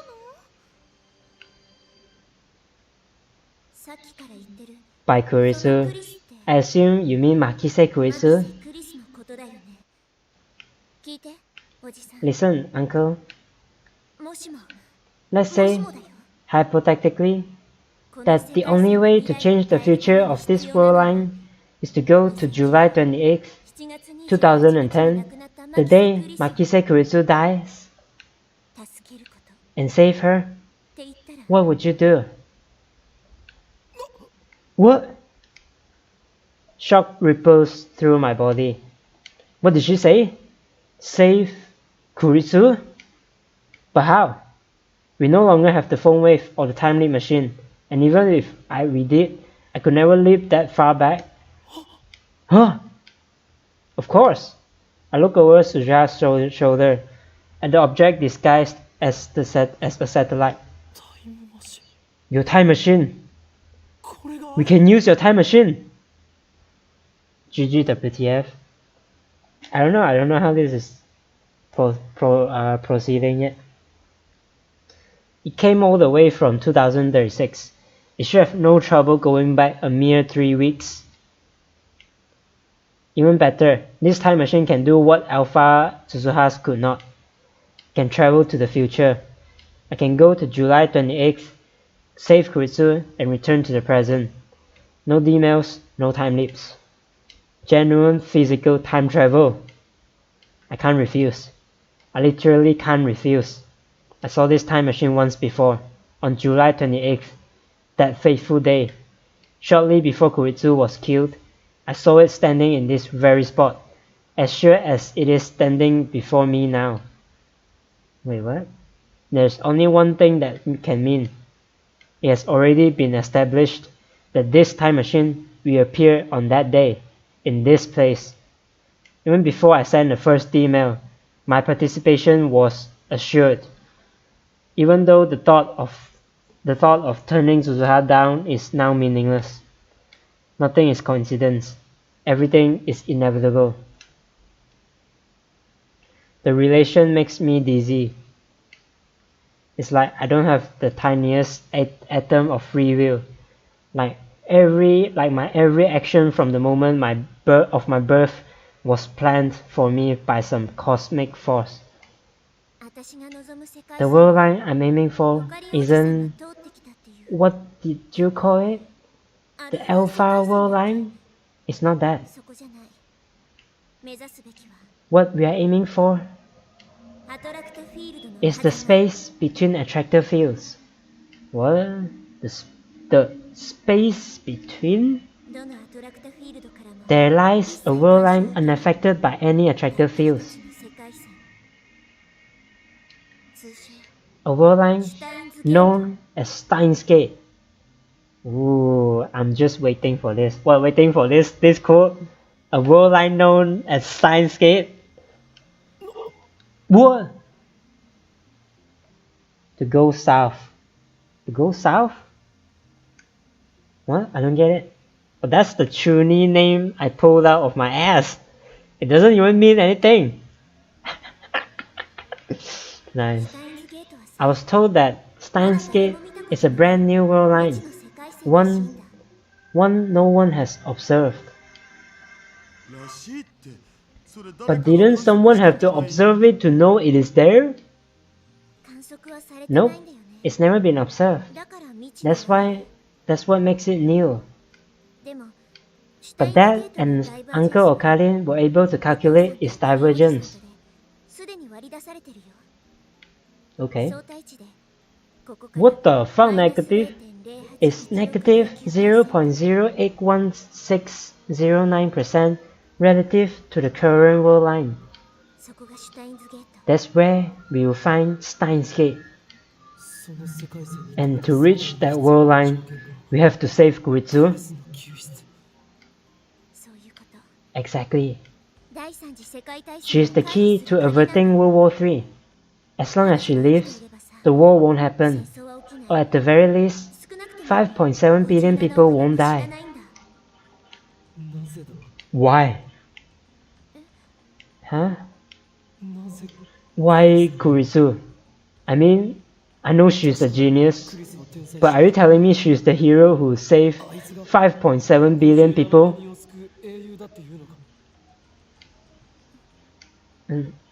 I don't know. You don't know? And you expect me to go along with this? Hey, I'm just following Dad's plan. And apparently, you are the one who came out with it in the first place. If there's a flaw in your plan, then we are all in trouble. Interesting. It sounds like you didn't hear it from me. Is that right? You passed away 10 years ago. 15 years from now. That is the year 2025. Why is it always 15 years later, man? Last time with Nae, it was also 15 years. So sad. World War III scared me. I hope it doesn't happen in our time. Same result as on the Alpha World line. So I don't know the whole story. What I do know is that my dad continued your work. After you died, he built this time machine all by himself just to see your plan through. Scares, not scared. Nice. That's a time travel reference. That's my super hacker. Ooh. He must have hacked into CERN and stolen their research, then used it to construct his own time machine. On the Alpha World line, CERN killed Daru before he could complete the time machine. But here Daru was able to perfect his design. That's why it can go back to the future.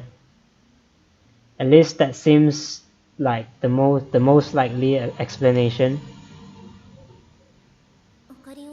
Uncle Okalin, Like I said, Steins Gate is unobserved. Nobody knows what future awaits us there. There's a chance that a dystopia rises from the ashes of World War III. There's a chance that Makise Kuritsu dies just 2 days after you save her. There's a chance that you don't die in 2025, but next week.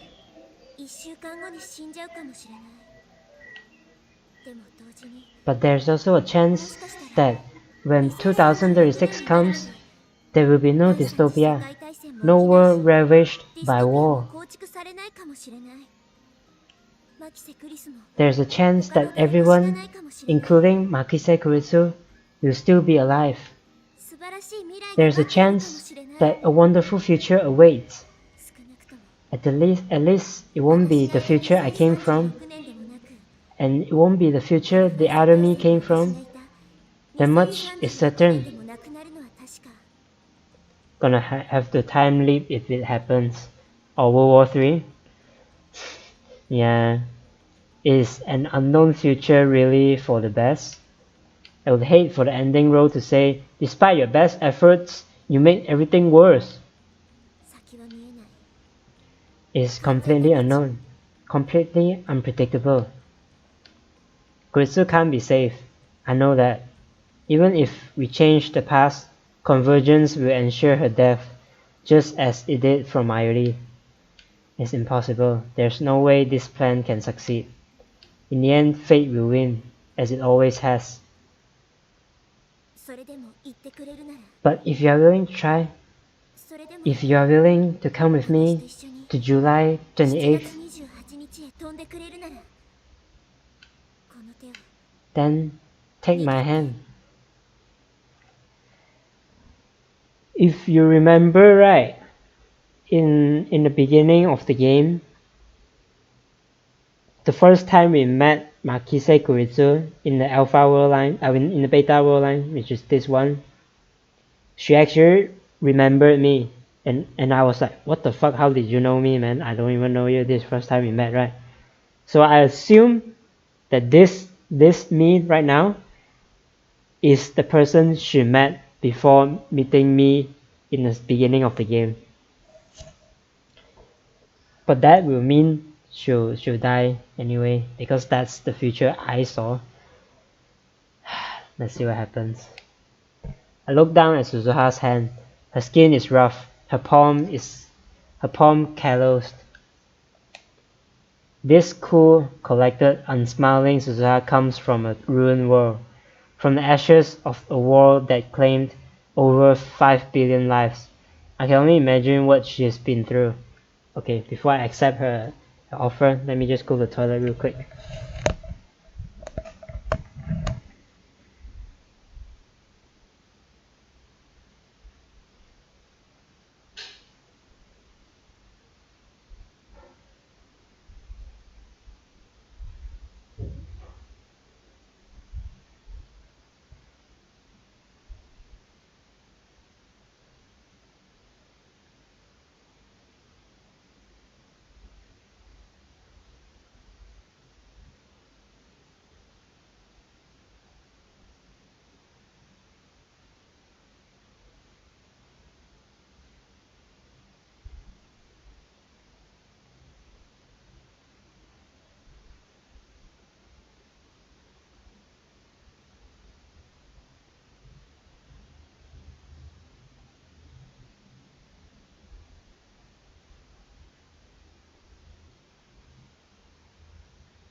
Hello, I'm back.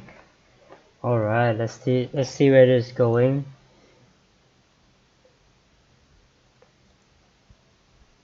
This cool okay, I can only imagine.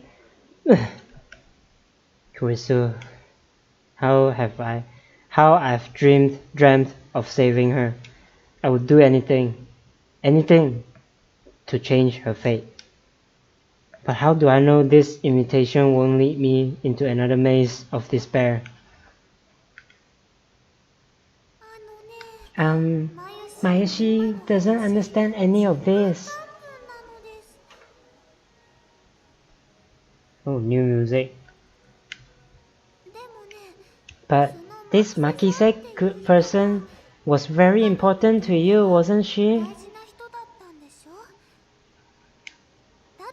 What? Where did you go? Oh, I went to toilet. I said it just now, right? I think you should go for it.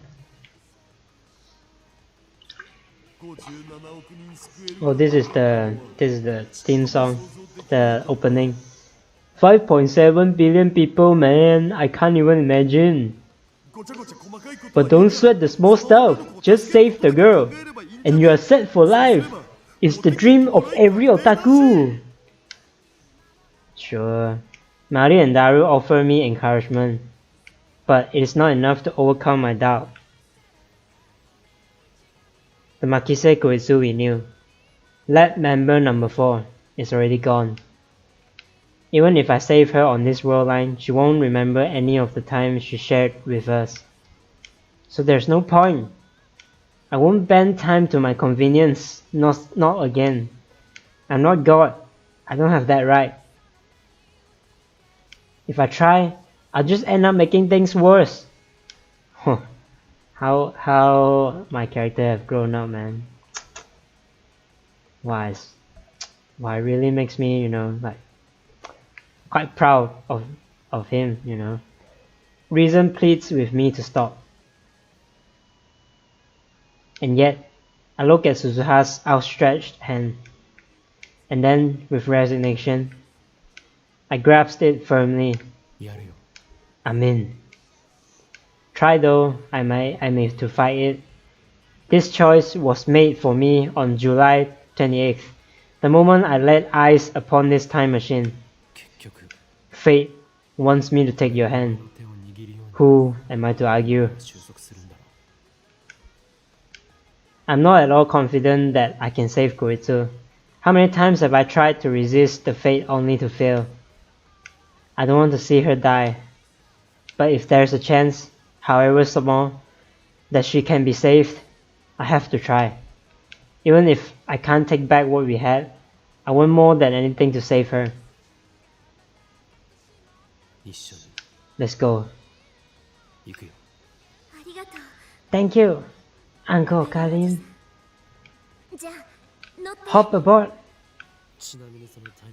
Can this thing even fit 2 people? Of course it can. It's my dad's masterpiece. Daru, your daughter really loves you. I don't get it, but stop calling me dad. I'd rather be your big brother, if you know what I mean. He is your daughter, man. Be sure to come back, okay? I don't want you to disappear, okay? I'm not going to another world. It is just a short hop to the past. I pat Mari's arm reassuringly. Yes, the world line where both Mayuri and Koitsu can live. This is the choice of Steins Gate. Then I follow Suzuha to the time machine's hatch and slip inside. Cool. The interior of the cylindrical is surprisingly tight. When I sit down on the ledge that rims the cylinder, it puts me face to face with Suzuha, kind of like one of those giant teacup rides. Cool. There are fewer controls than I expected. The insides definitely looks more refined than what I saw of Suzuha's time machine on the Alpha World line. But one thing remains the same. The time display panel is a black screen with red lettering. I guess that's just Daru's taste. Give me your phone.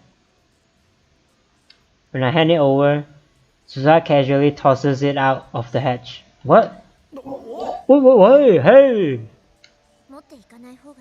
It's better not to bring it. It will cause interference. Interference? Oh, I see. We are going to July 28th. So there will be 2 of me. If I bring it, 2 of my phone. I guess that could be a problem if I got a call or something. So time travelers really do need to be careful about what they bring to the past. Shut the hatch. I hear Mayuri and Daru cheering outside. Mayuri caught my phone, thankfully. I give them a final nod, then close the hatch. Silence engulfs us. Suzuha is operating the time display panel. She sets our destination, July 28th, 2010, 11:50 AM. That should do it. That's cutting it awfully close. I remember that Dr. Nakabachi's presentation began at 12. This time machine can't physically move. Meaning, no matter what time we travel to, we will always arrive at the exact same coordinates. In other words, on the roof of Radican.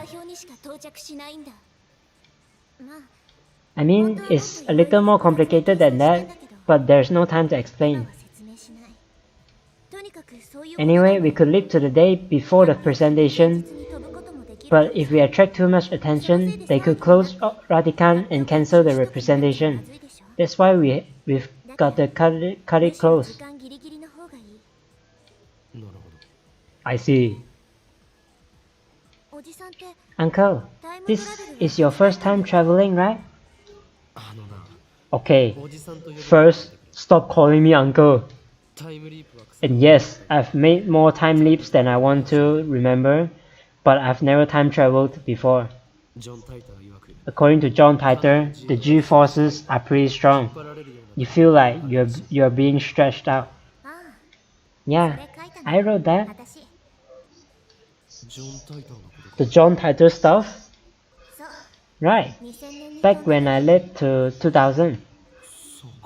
I see. So it was her. The past has changed back, I suppose, from my point of view. When I was on the Alpha World line, I saw Titor post on Ad channel in real time. On this world line, those posts were made to an English BBS in the year 2000. You don't sound surprised. Nothing can surprise me now. My brain is too busy trying to process all this new information. It feels like it's going to blow. I'll go over the mission one more time. Once we arrive, there will be no time for chit-chat. The objective is to prevent Makise Kuritsu's death. Ever since I returned to this world line, I've avoided all news of Kuritsu's murder. I was afraid of setting that result in stone. So I still don't know who killed Kuritsu. I don't know how or why she died. I don't know anything at all. So it wasn't Suzuha who killed Kuritsu, huh? If I had known it, it would come to this. Would I have looked things up? So it is never to be good. What was never to be good? What? I don't get it. Never to be good? Is there something you said that I missed? Let me check it. No, looks like no new comments. I don't get it. What do you mean not to be good? Never to be good. What? I asked myself that question. The answer is no. What about attractor field convergence? That day is a turning point, remember? Meaning the probability of Makise Kuritsu's death is roughly 50%. So convergence won't happen. It may happen, it may not. No, it probably will. But I'm sure there's a loophole somewhere. That loophole is the doorway to Steins Gate.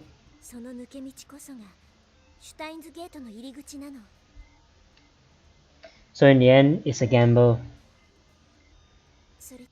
Oh, one more thing. Watch out for Dr. Nakabachi. What do you mean? Remember what I said about World War III? Like the original timeline isn't a good future anyways. Yeah.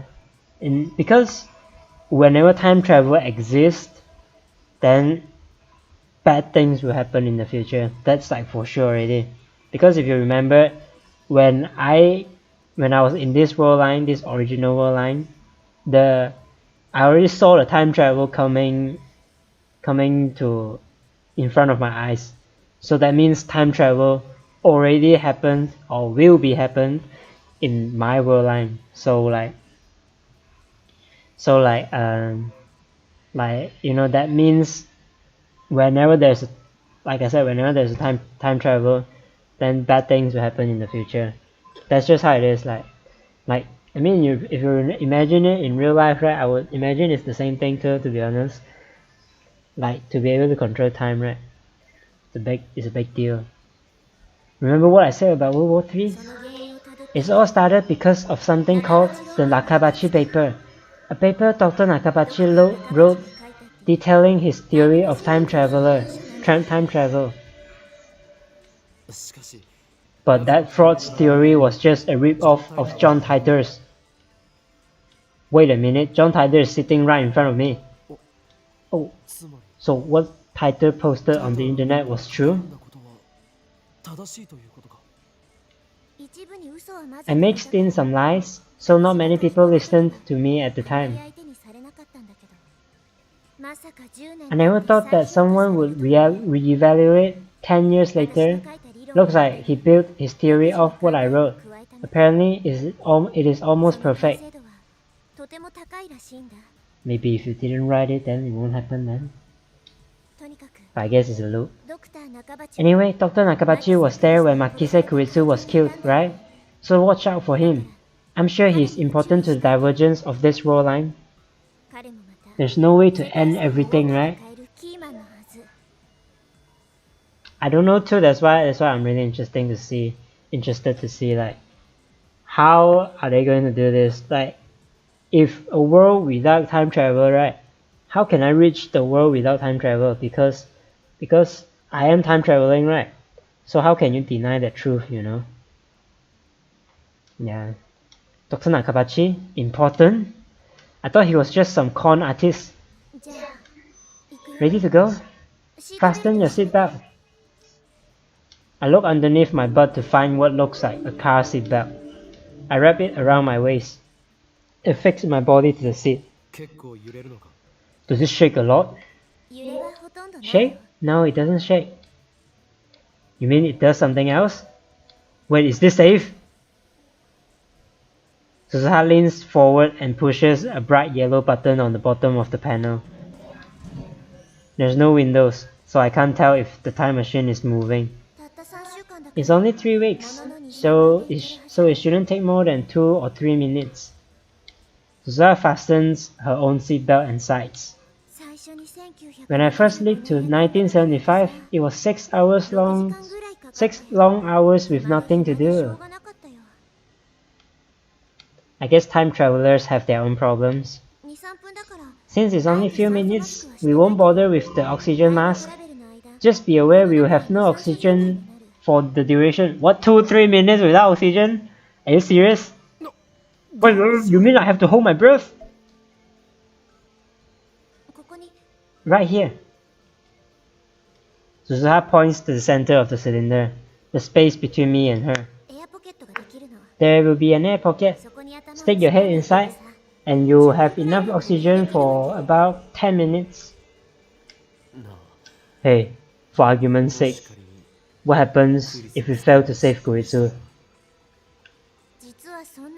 There's not much fuel left. We barely had enough to begin with. There's not even enough for a return trip to 2036. So if we fail to change the world line, then I'll be stuck in this time. But don't worry, as long as we are traveling 3 weeks each way, we still have enough for 2 round trip. 2 round trips, huh? Dead. Oh, no oxygen. So what she's really saying is that we only have 2 chances. But then, how do you plan to get back to 2036? I don't. Once we reach Steins Gate, I won't have any reason to come to this time in the first place, will I? Causality will be reconstructed. I should disappear from this time, since I'll probably be living peacefully in 2036. Hopefully, yeah. But that all depends on you, Uncle Okalin. The tone is light, but her expression is serious. This is the first time in weeks that we have spoken, but I just realized something about her. Susaha is pretty reckless, isn't she? Now you realize, huh? Oh boy. Suddenly there's a zapping sound, and countless faint silver lights start floating around the cylinder. They look like moth dust or powdered snow. The lights slowly change colors: violet, blue, green, yellow, orange, and red. Back to silver, violet, blue. The colors of the rainbow? I feel pressure on my entire body, similar to the sensation you feel as you ascend in an elevator. In an elevator, you feel as if you are being pulled downwards, but instead, the machine feels like it is pulling at my back. The feeling of pressure quickly increases. It starts to feel like I'm falling horizontally. I've never experienced anything like this.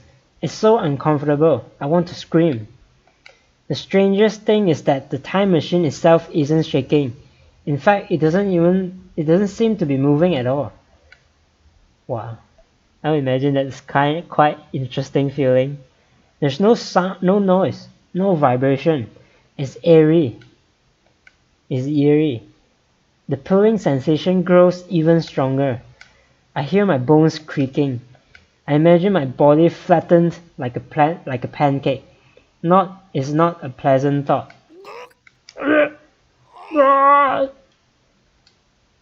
It's getting worse. I look at Suzuha. She has her eyes shut and her jaw clenched tight. I can no longer move. It feels like my back is glued to the wall. My vision begins to warp, and within my warping vision, the powder of light still shifts through the colors of the rainbow. It's strangely beautiful, like something out of a painting. And I still keep falling. Where is it taking me? Through a tunnel in space-time? All I know is that I'm falling. Suddenly everything goes dark. I try to scream, but even my voice falls away. It doesn't even reach my own ears. It is gravity. There's an intense gravitational distortion behind me, and I'm still falling towards it.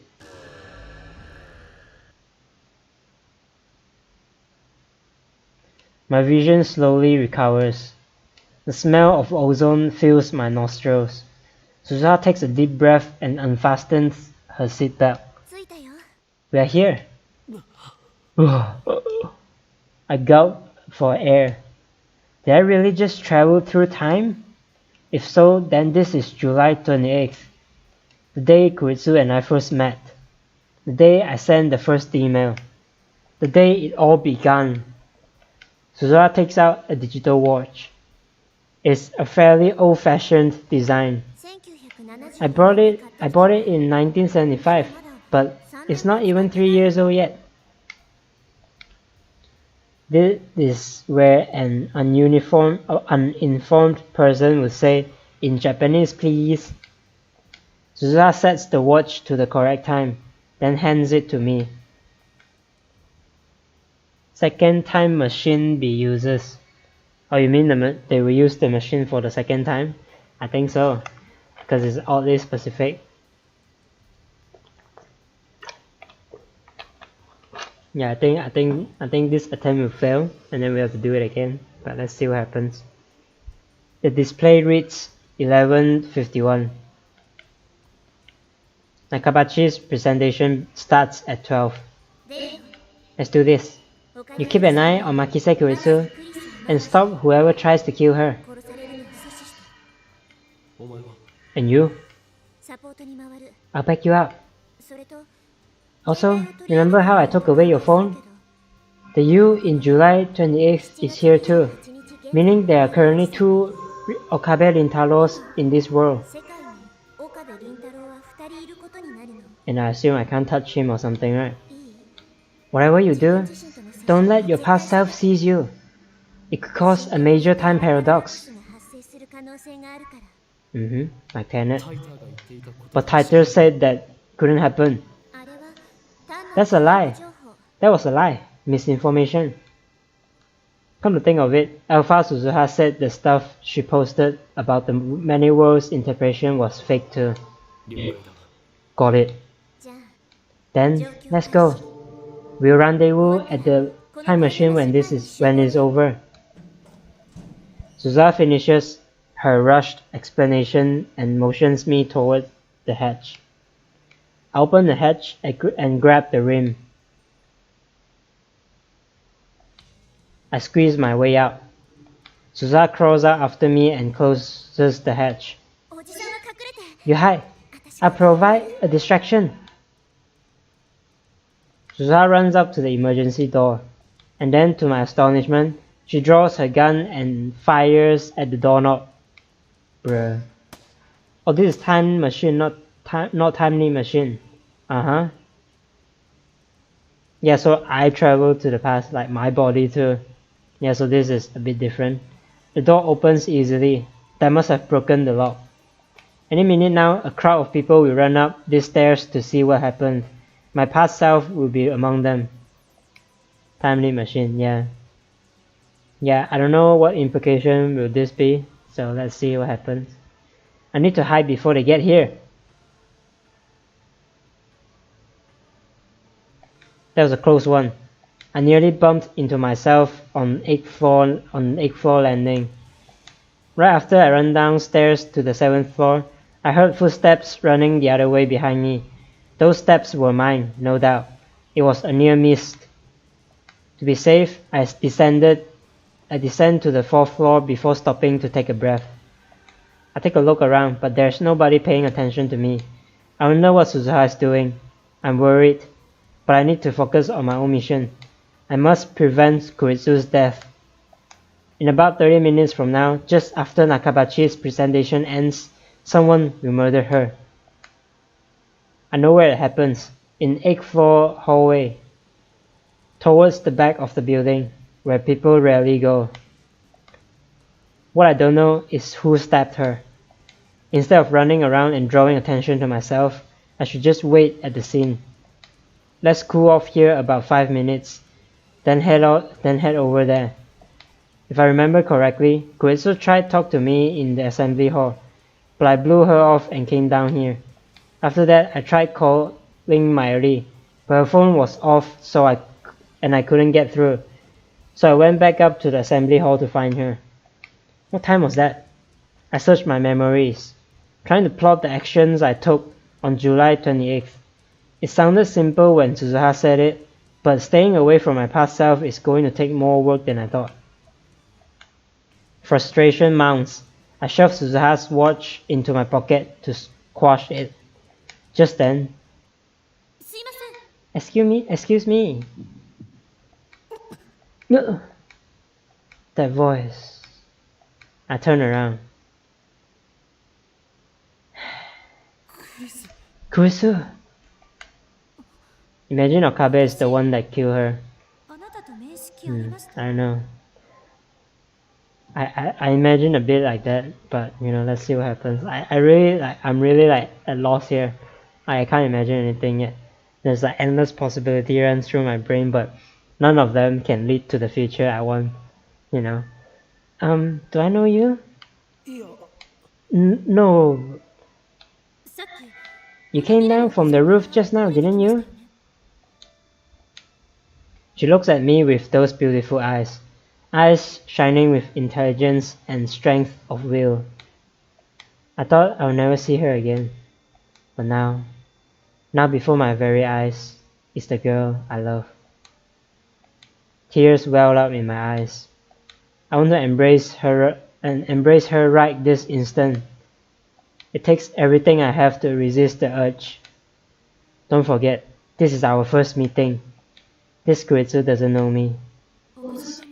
I heard a strange sound from the roof. Is that why the building shook just now? What's going on? It's not Dr. Nakabachi's doing, is it? Why do you have to run into Kuretsu, of all people? I can't answer. I'm afraid that if I speak, I will be unable to contain my emotions. The memory of her last smile is buried into my mind, imploring me to act. Are you listening? You are sweating like crazy. Kuretsu looks at me with suspicion. What would happen if I were to grab Kuretsu and run?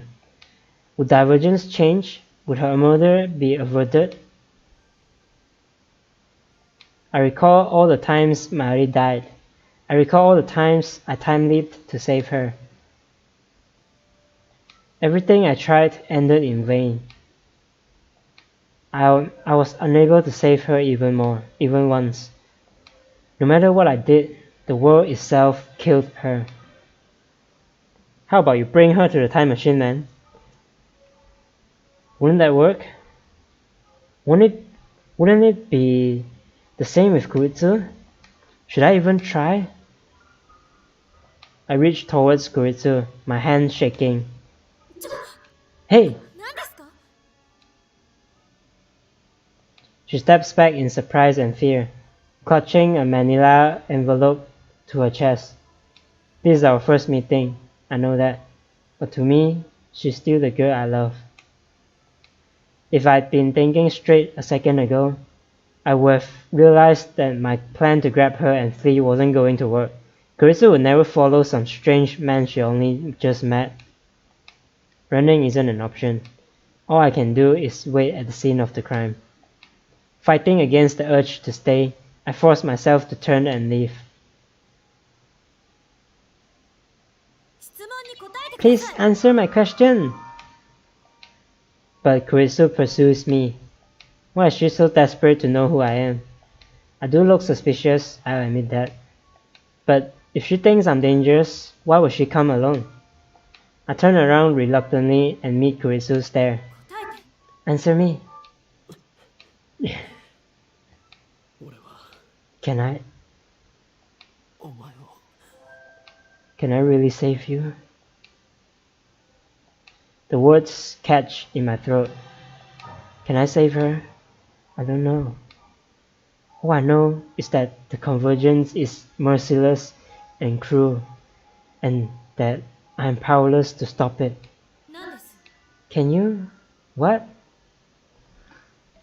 Take her to the time machine, man. I think that's the only way, man. That's the only thing you didn't have when you tried to save Mayuri, you know? So that should be the only way. That should work, you know?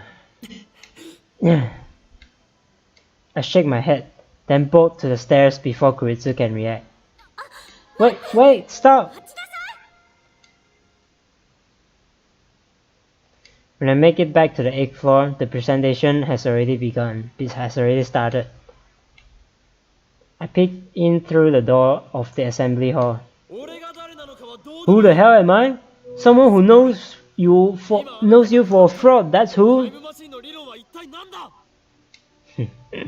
Someone in the audience is shouting at Dr. Nakabachi, and that someone is me. Now I remember. I confronted Dr. Nakabachi in the middle of his presentation. I called him for a fraud for ripping off John Titor's pose. From this angle, I look like a real asshole. My character really grown so much, man. So someone throw this man out. Staff members approach. Damn, this is embarrassing. But there's nothing I can do here. I need to leave before Kuritsu appears. I turn around and head deeper into the dim passage. An image flashes through my mind. She was lying there, at the end of this passage, in a puddle of her own blood. 20 minutes from now, that's exactly what will happen. Can I prevent it? I must, whatever it takes. There's a pile of junk, 2 boxes, cardboard, and the like. About halfway down the passage, the perfect hiding spot. I crouch behind them. Now all I have to do is wait for Kuritsu to show. But what will I do when she does? Only now do I realize that I'm completely unarmed. I really didn't think this through. Kuritsu was lying in a pool of blood. That means her killer had a weapon. Since I didn't hear a gunshot, it must have been a knife or something similar.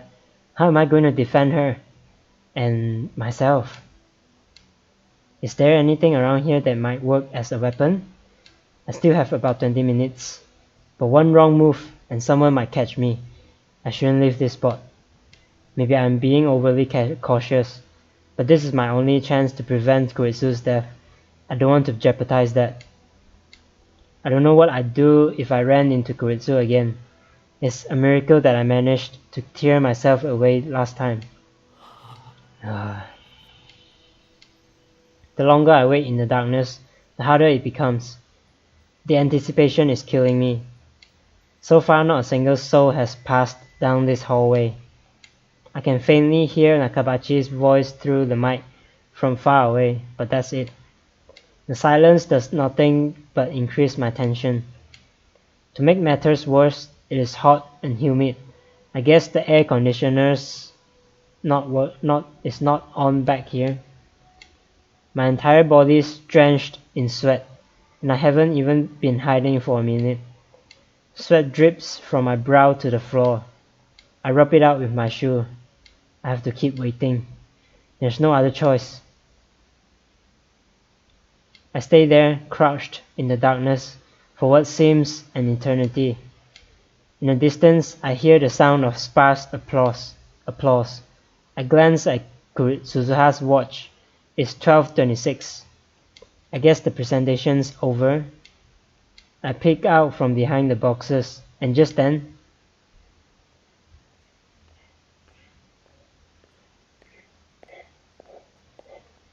I hear footsteps approaching. I quickly duck behind the cover. My heart is pounding. Someone is coming this way.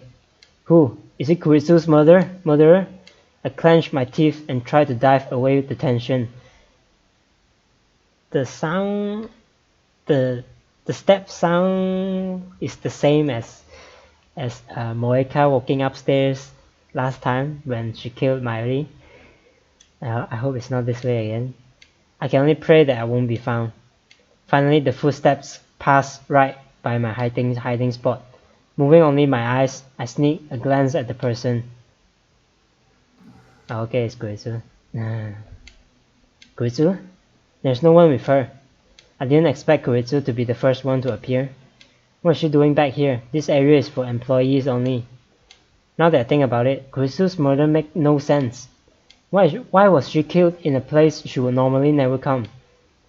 Carefully, to keep quiet, I watch Kuritsu from the shadows. Gonna see how Kuritsu died. Let's see what happened.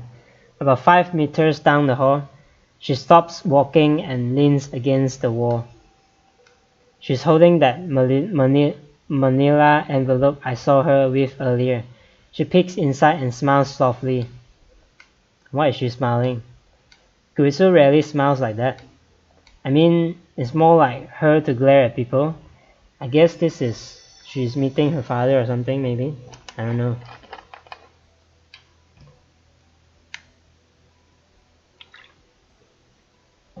that envelope. I searched my memories again. When Kuritsu approached me during Nakabachi's presentation, I'm pretty sure she was holding that envelope. But did she have it when I discovered her body? I don't remember seeing it. What could be inside to make Kuritsu smile like that? I can't begin to imagine. Kuritsu hasn't moved a muscle. Don't tell me his dad killed her, man. I hope not. That would be quite sad, to be honest. She's just standing there, head hung, her face hidden behind her long hair. I can't read her expression. Is she waiting for someone? Who? Who would she meet in a place like this?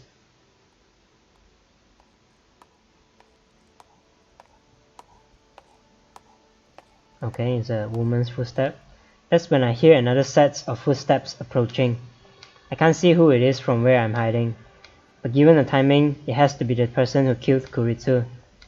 And as proof, Kuritsu raises her head, and upon recognizing the newcomer, lifts her back off the wall.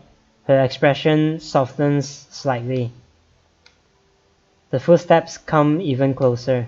Who is it? I wanted to talk. Kuritsu suddenly starts speaking. The footsteps pass right by my hiding spot. I'm so tense, I can't move a muscle. The newcomer finally appears in my narrow field of vision. And it is... Oh, okay. Okay, but it sounded like a woman's footstep or whatever. Sounds like high heels, you know. What? Dr. Nakabachi! I slapped a hand over my mouth to keep from shouting in astonishment. Kuritsu and Dr. Nakabachi know each other? Oh, one more thing. Watch out for Dr. Nakabachi. Okay, so it's him, right? Stop him! Stop him, man. Something else occurs to me. Why would Kuritsu, an accomplished scientist, attend presentation of a man like Nakabachi? He's just a two-bit inventor. Only 15 people came to hear him speak, and that's including trolls like me. There wasn't even any press coverage. Huh? Is this the dad? Besides, Kuritsu hates time travel science. Oh wait, same eyes! I just realized that much was obvious from her lecture at ATF. Did he kill her? Same eyes. This is that, right? And the dad killed her. Fuck, man, it's fucked up as fuck, man. Okay, let's see what happened. Maybe I'm wrong. I hope I'm wrong. In that case, it's obvious why she's here. She didn't come to see his presentation. She came to see him. But why? What could be the connection? Wait, it can't be. Are you listening, Papa? Told you, Papa. He's her father, her estranged father, who she told me she hadn't seen in 7 years. I actually suspected this long time ago, you know, but the thing is, like long time ago, even like way back before when Kuritsu first told me that her father did time travel research, the first thought I had is this guy. But I thought, like, you know, Nakabachi and Makise Kuritsu, you know, like the name doesn't match, you know, like parents, right? Of course has his name, right? So apparently Dr. Nakabachi, huh? I don't know, maybe his last name is... No, right? I remember his name is not like that. Kuritsu did say that her father was a physicist, and Nakabachi certainly is a physicist, though the scientific community at large has rejected his research. But wait, does this mean Nakabachi killed his own daughter? Or was it someone else? Someone who has yet to appear? There is no way to know. If I could be sure that Nakabachi was the killer, that I would intervene right now. Oh, yeah, it is the dad. So in the end, we get to see the dad, huh? But I'm not. I better keep watching, see what happens. What's that? What's that? I hear you were giving a presentation on time travel. So I thought about it too. Could it be possible to make a time machine?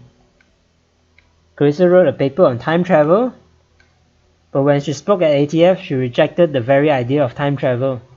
Although, come to think of it, she was awfully interested in the phone wave. Damn, I forgot how much of a tsundere she was. I like your opinion, Papa. We can polish it together, then submit it to the scientific community. I don't know if they'll listen, but just in case, I do have acquaintances at Science magazine. Nakabachi takes out the document and starts reading it with a disgusted frown.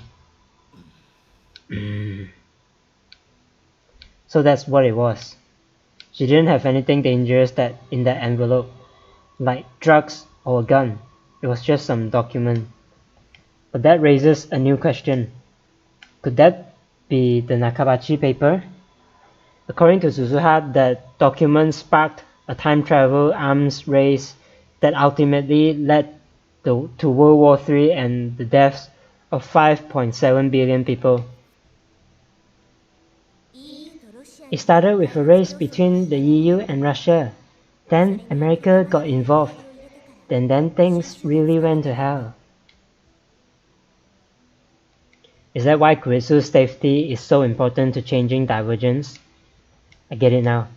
Nothing is coincidence. Everything is inevitable.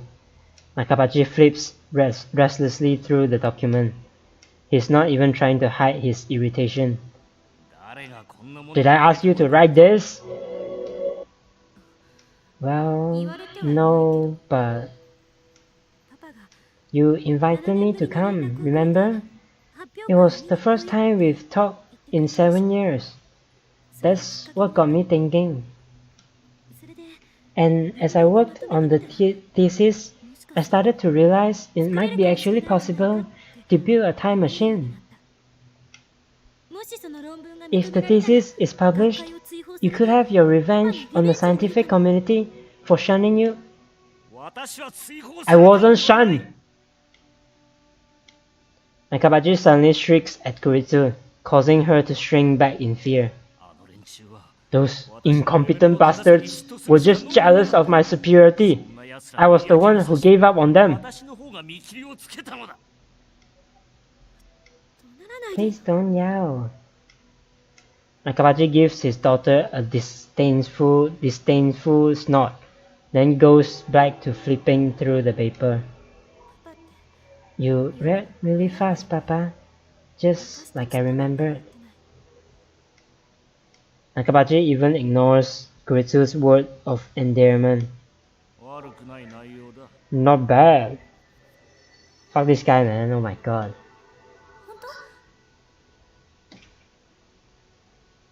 You think so? We can submit it jointly if you like. I don't mind. No, don't do anything. I'll take care of it. Fuck you, man. What do you mean? What do I mean? I mean, don't you think you're special just because you got your plebeian thesis published in some magazine? Ah. What? Is that how you look at your father? Fuck you, man. I'm sorry. An awkward silence follows.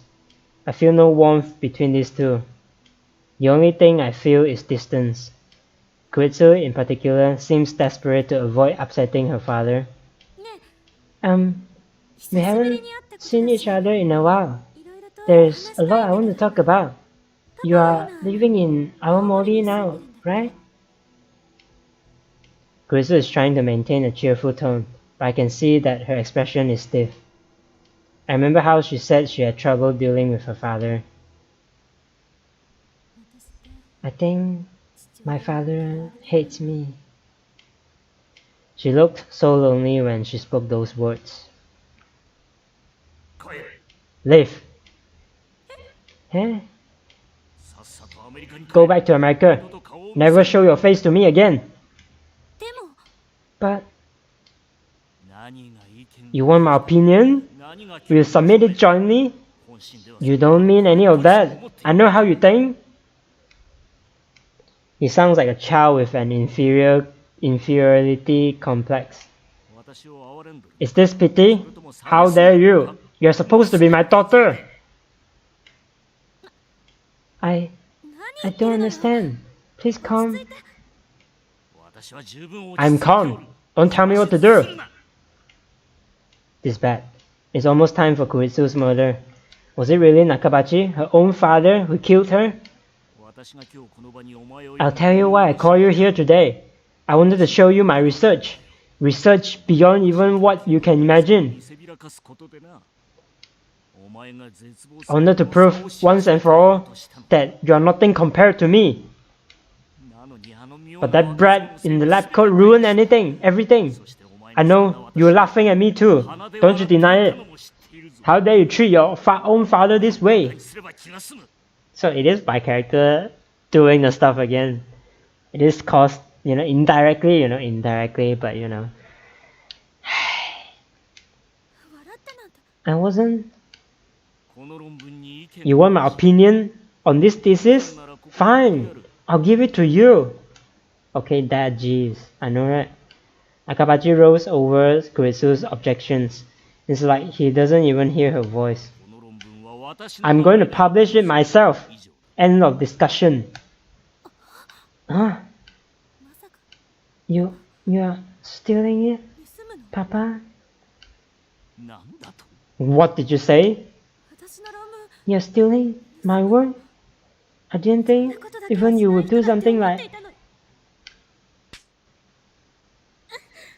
Oh, okay, father slaps her.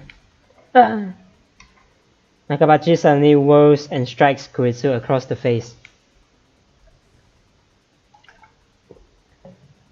What'd I do? I know I should do something, but what? Who do you think you're talking to? Oh god. Nakabachi throws the paper aside and seizes her daughter by the throat. Kuritsu gasps for air, her face twisted in pain as his grip tightens. You can't possibly understand how I feel. Why did you have to be so talented? I detest you. I hate your very existence. Nobody is allowed to be better than me. Understand? Nobody. Especially not my own daughter. That's why I sent you away. I couldn't bear the shame of being your father. It's all your fault. It's all your fault. This is completely absurd. He's blaming her for his own failures. I've seen enough. He's the killer for sure. I burst from my hiding spot. Stop! I ram him with my shoulder as hard as I can, knocking him away from Kuritsu. Kuritsu gasps for breath.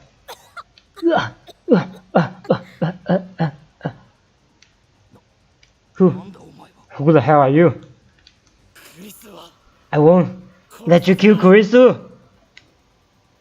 I'm going to save Kuritsu. I'm going to save her and change the future. Even a weakling like me can pin down an old man like Nakabachi. Then I can get Suzuha to call the police and... The memory of Kuritsu's body flashes through my mind. Bruh, I know, right? No, it won't turn out like that. Steadying himself with one hand against the wall, Nakabachi gets to his feet and looks straight at me. The instant our eyes meet, his face twists in rage. You are the brat who ruined my presentation. His presentation? Right, of course, I called him out on his lies in the middle of his presentation. Nakabachi is mistaking me for my past self. Understandable, since we look exactly the same. How dare you show your face before me? Why does everyone get in my way? I know, you and Kuritsu planned this, didn't you? Didn't you? He's delusional. You brats won't get away with this. Nakabachi glares at me with bloodshot eyes, then takes something out of his pocket. At first, I can't tell what it is, but then I see it glint in the dim light. A knife. The blade is about 20 centimeters long. I can't help but shiver at its cold shine. Why is he even carrying something like that? Is he completely insane? Wait, is that the weapon that killed Kurisu? Insane mad scientist, right? Eh? You get to be it. You get to see the real one. I won't let that happen. Damn. Why is my brain so fixated on that scene? You pay for mocking me! Nakabachi charges like an enraged bull, with no sign of hesitation whatsoever. He raises his knife high. Yeah. I instinctively dodge back. The knife misses me by a hair. He gathers himself for another strike. The sight of his face twisted in madness and rage fills me with terror. I want to scream. He's going to kill me. No, don't be afraid. I can't die here. The past is already decided. But wait, if the past is already decided, then doesn't that mean I can't save Kurisu? I shake off that thought. Just think about saving her. Apologize. Yeah. Swallowing my fear, I force myself to stop running away. Instead, I lunge forward. I knock Nakabachi's hand aside. The knife falls from his grip and clatters to the floor. I leap on it and pick it up. It was easier than I expected. Stop it, Papa! Jesus, what the fuck that? I know, right? Oh god, Kurisu, don't get between us, man. Don't tell me what to do! I look up in surprise. Nakabachi has taken a screwdriver from the toolbox left in the passage. Kurisu is walking towards him, pleading with him to stop. She's completely defenseless. No, Kurisu, stay away from him. You're the one in danger, not me! Just when I thought I'd disarm him, he finds something else. Even a screwdriver can kill with enough force behind it. Run, Kurisu! Kurisu glances at me, but she doesn't move. Why won't she run away? This is crazy, Papa, please stop. What do you know? What do you know? Nakabachi has completely lost his mind. Nothing she can say will reach him. If only you'd never been born! Nakabachi turns to Kurisu, brandishing his screwdriver. But Kurisu still doesn't run away. Yeah. Blood spurts from the arm Kurisu used to guard her face. She's going to die, I have to do something. I grip the knife firmly in my hands. Kurisu won't die if I kill Nakabachi first. That image again! Stop getting in my way! I won't be tied to that past. I need to do this, to change the future, to save Kurisu! Nakabachi! As Nakabachi raises his arm for another blow, I thrust my knife at his unprotected back. No! Fuck!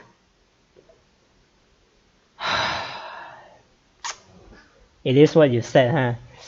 Fuck! Nah. We still have the time machine. Through the knife, my hand feels resistance. The sensation of tearing through flesh, scraping bone, is surprisingly tough.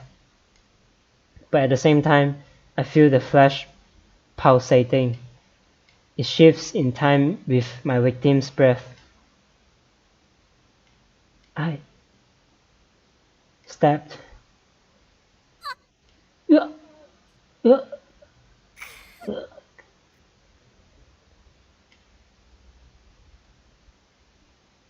I stabbed.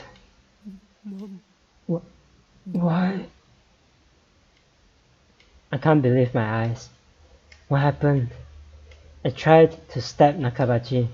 The blade should have pierced his back, and yet, at the last minute, Kuritsu forced herself between us, as if to protect Nakabachi. Why? Strength drains from Kuritsu's body. She slumps against me, her head on my shoulder. A fitting end for you fools!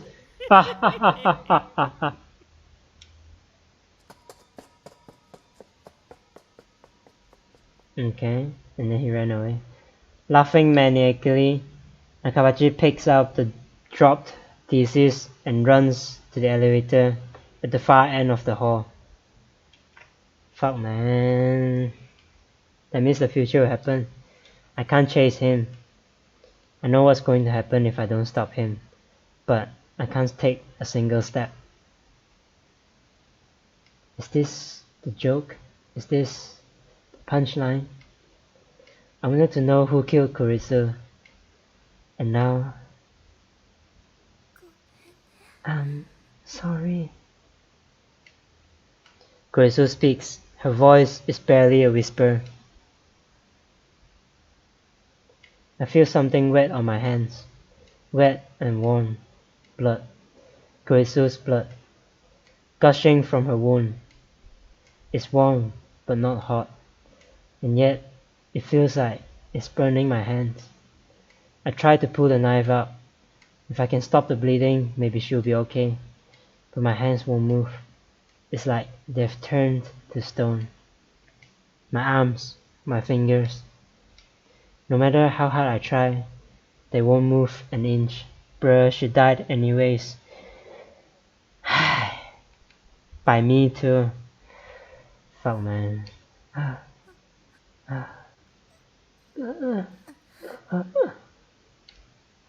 Kuritsu's breathing quickly grows labored. She's suffering. I didn't mean for this to happen. This isn't what I wanted. Why won't my hand move? I want to pull out the knife. I want to erase her pain. Why won't my body obey me? As if someone else is in control. Kuritsu's body convulses against mine. The pain must be unbearable. Is there nothing I can do to help her? I want to cry. Why? The only thing I can do is ask. Because he's still my father. I just wanted him to accept me. I studied so hard, hoping you would praise me. But now, I finally understand. Papa didn't want to accept me. I'm such an idiot. Baka mitai. Baka mitai. Why did I have to save him? I wonder.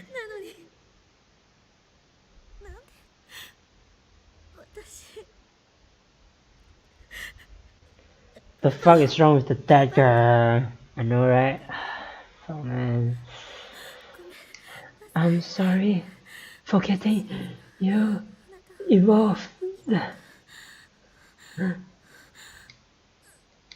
It hurts. And am I going to die?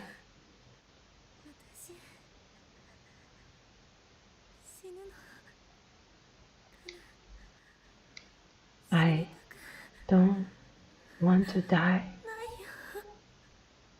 Same, Kuritsu, same. What same? What, want your father accept you? Is that what you mean? I don't want it to end like this.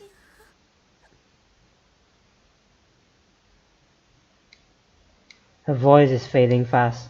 Don't die, please. Don't die on me. But my prayers are in vain. Help me.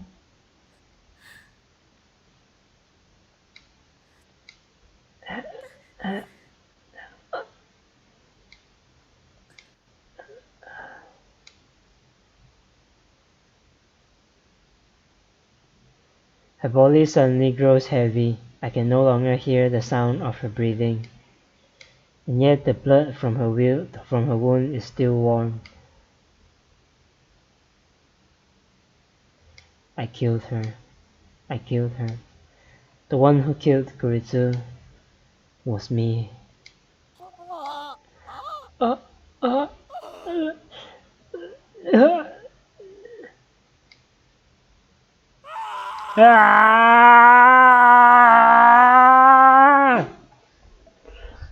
Call ambulance.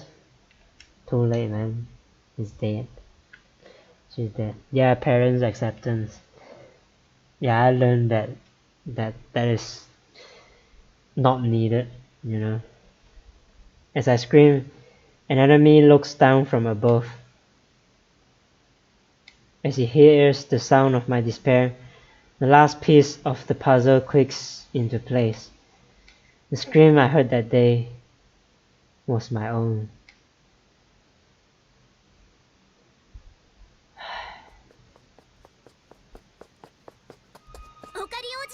Uncle Okalin! Someone pulls my arm. Come on, get up! A few hands slip under my shoulders and drag me away. The knife in my hands pulls free off Kuritsu's chest. A fresh torrent of blood follows it, still warm. Open your eyes, Kuritsu. Wake up.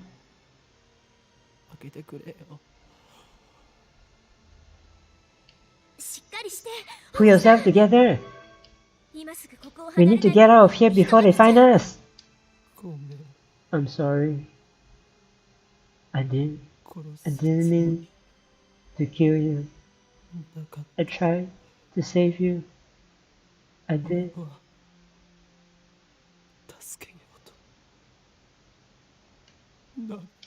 Why is this happening?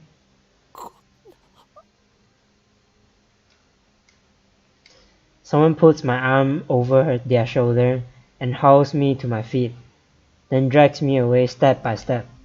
I don't have the strength to resist. Guilt and regret are the only things inside of me. I killed Kuritsu twice. Yeah,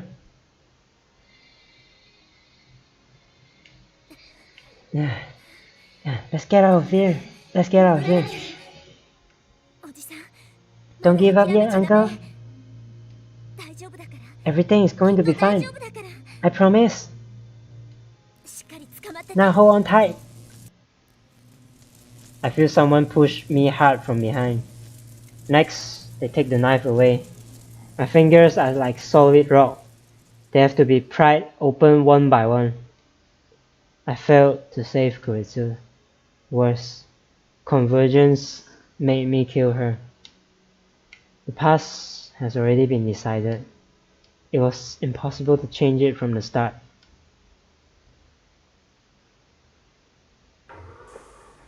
Someone drags me out of the time machine. I crumpled on the spot, powerless to even stand. Whoa, you're already back. It hasn't even been a minute. Okalin? Okalin! Mayuri rushes over to me. She looks at my face in concern. But even her concern is too much for me to bear. Please, don't talk to me. Just leave me alone. Whoa, you're covered in blood. What happened? Get him a towel, that, and water, and some clothes too. Hurry! An explanation, por favor. Just go already. Okay. Taru runs back inside the building. Are you okay? Hang in there. Don't die. He's okay. It's not his blood. Leave me alone. I don't deserve your concern. Save Kurisu? What a joke. Not only did I fail to save her, I took her life with my own 2 hands. 3 weeks ago, in this very spot, I killed her. I murdered her. There's no way to save her. There never was.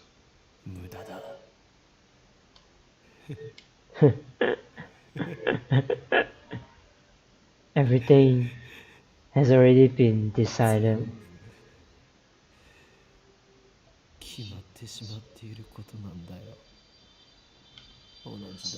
It's the same as it was with Miley. The same. No matter how hard I struggle, the result will always be the same. We have a time machine. Shouldn't we give it another try? No, it's not that simple. No matter how many times I try, the result will converge on Kurisu's death. Even if I throw the knife away, fate will find some other way to kill Kurisu. Maybe Nakabachi will kill her. Maybe I will trip and push her down the stairs. Maybe she will just drop dead for no reason. It's sleep time.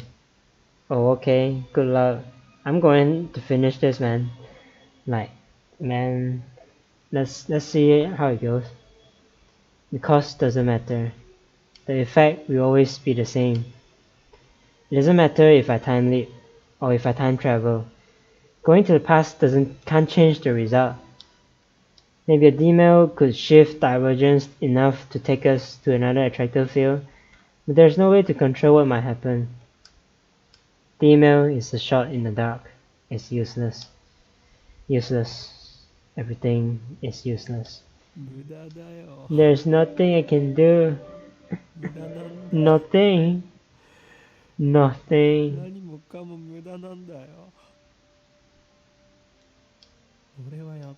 I can't save Kurisu after all.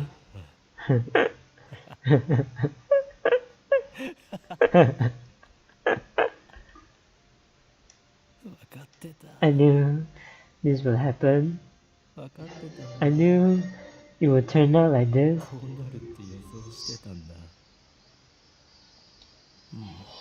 I can't take this anymore. I'm so tired. Enough already. I give up.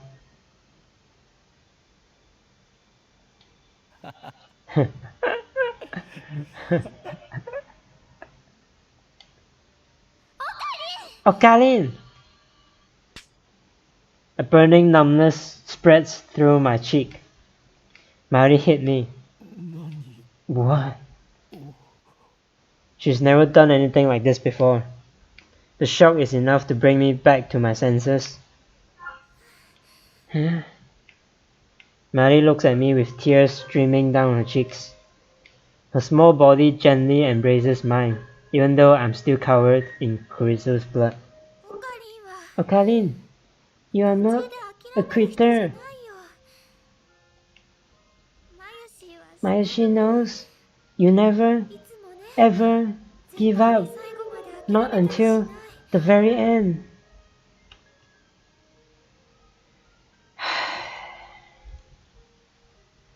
How? How do I solve it, Mari? How? Remember? Every day, Mayashi prayed for help in front of Granny's grave.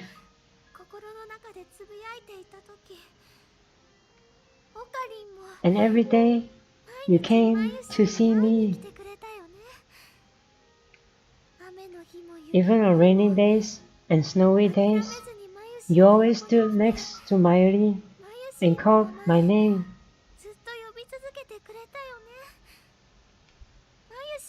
Because you were always there for Mayushi, I was finally able to say goodbye to Granny.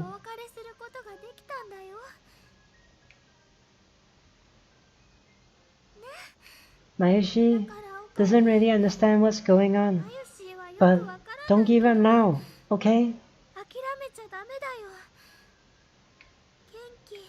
Mayushi doesn't want to see you sad. Mayuri's gentle warmth envelops me. I cling to that warmth, but it is not enough to heal my heart. But I killed her.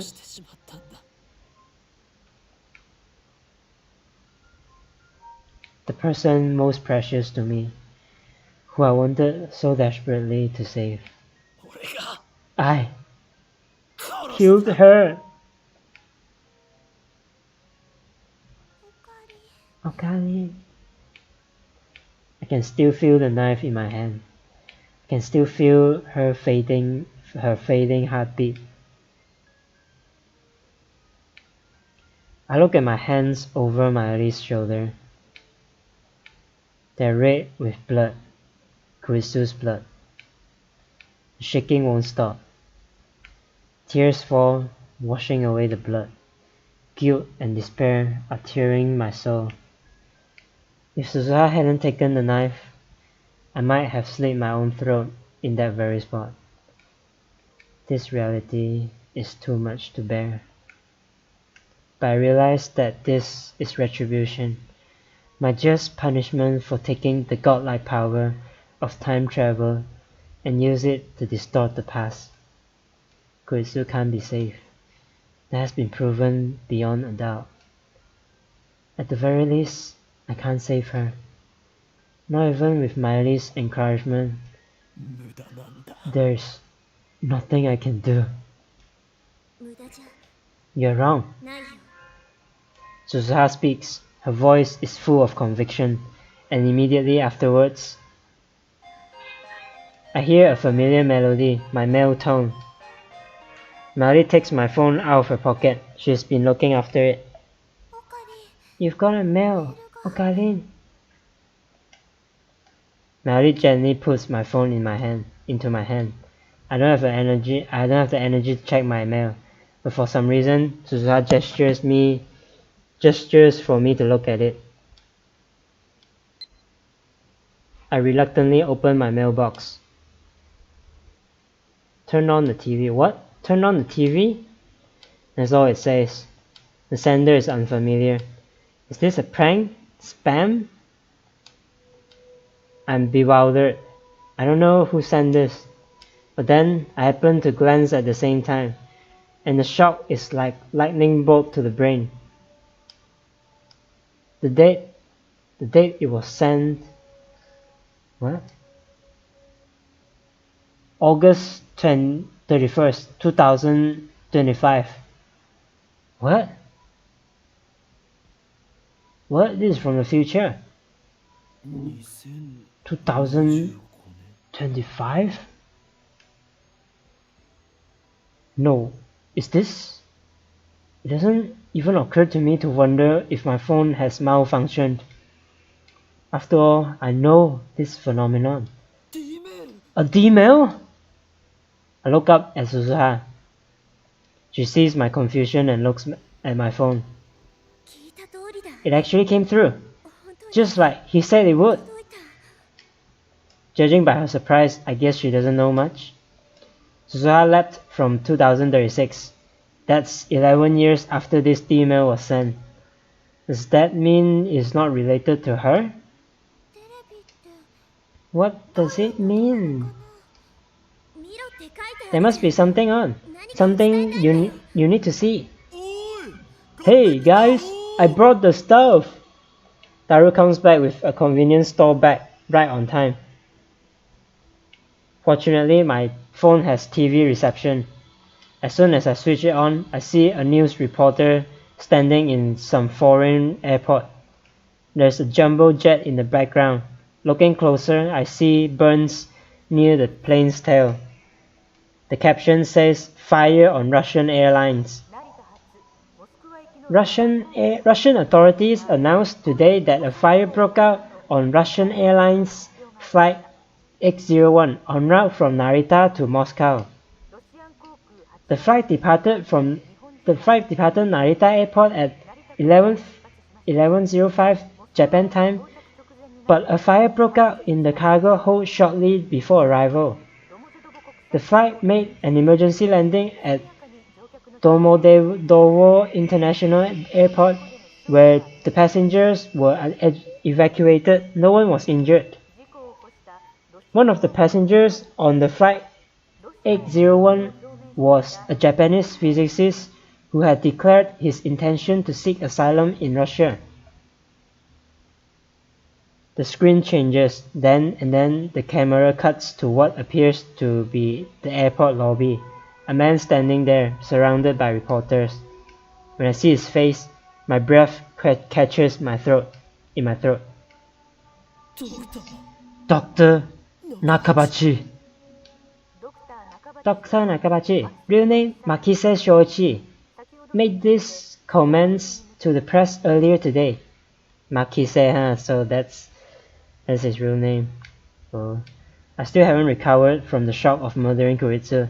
The images on TV seems something like from a dream. Did they say Nakabachi sought asylum in Russia? I didn't think people still did that in this day and age. I mean, all you need is a passport to travel to Russia. I'm delighted to arrive safely in this wonderful country. My deepest gratitude to the Russian government for accepting me. What happened on the plane? Read the subtitles at the bottom of the screen. When the cabin filled with smoke, I remained perfectly calm. Some passengers panicked, but they settled down after I gave them a talking to. Nakabachi responds confidently. Her certainty doesn't look like a man could strangle his own daughter. My compliments to the pilot for his safe landing. He is a hero, for he saved not only my life, but my historic thesis as well. The subtitles change to, "Is that thesis related to your request for asylum?" Nakabachi nods theatrically. Indeed, if this thesis has been lost, it would have set scientific progress back a century. That this thesis will change the course of human history. What's your thesis about?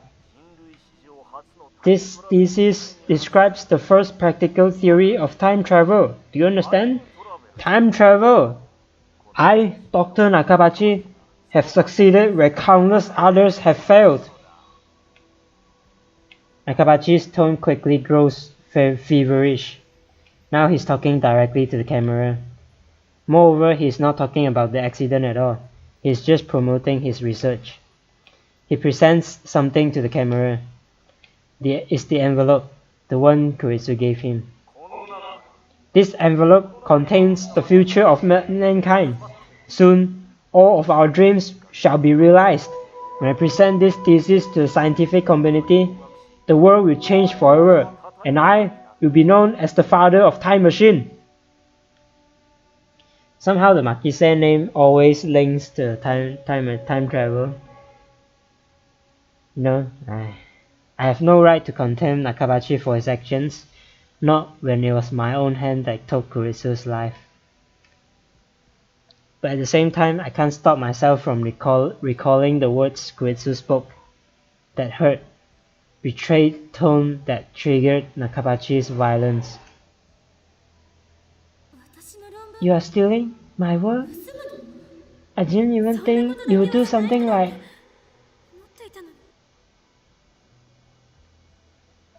Do those words not echo in his ears too?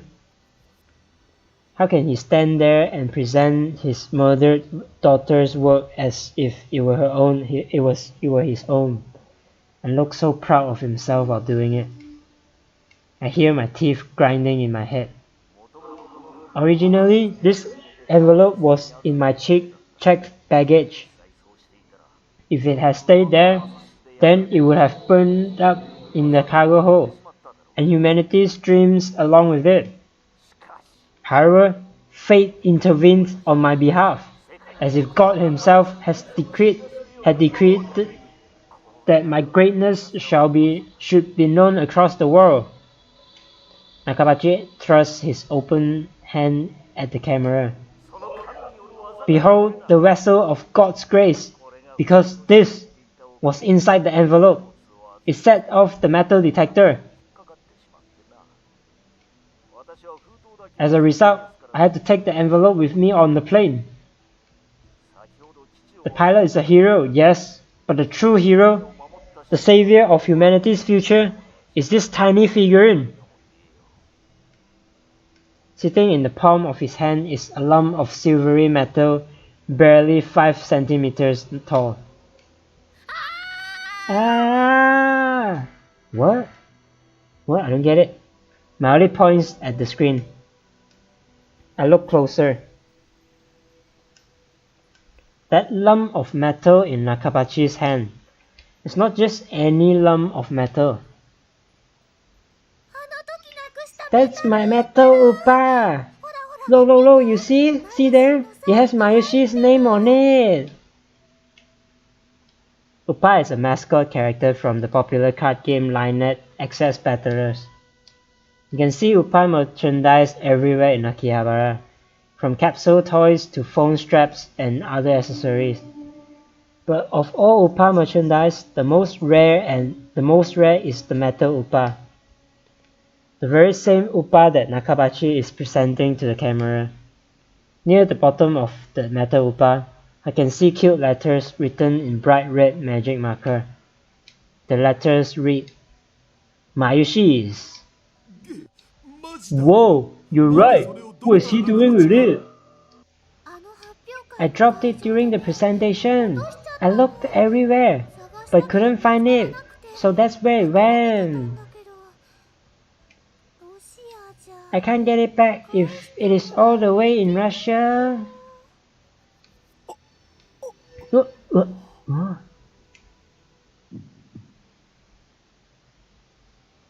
I stare at the screen in disbelief. My body is shaking. Goosebumps break out every inch of flesh. I know what this is. The butterfly effect. 3 weeks ago, Mayuri dropped her metal Upa in the assembly hall of Radican. That tiny figure, a mere child's toy, went on to decide the fate of mankind. It rescued the Nakabachi paper from the fire, and in so doing, it laid the foundation for World War III. Suzuha, did you know about this?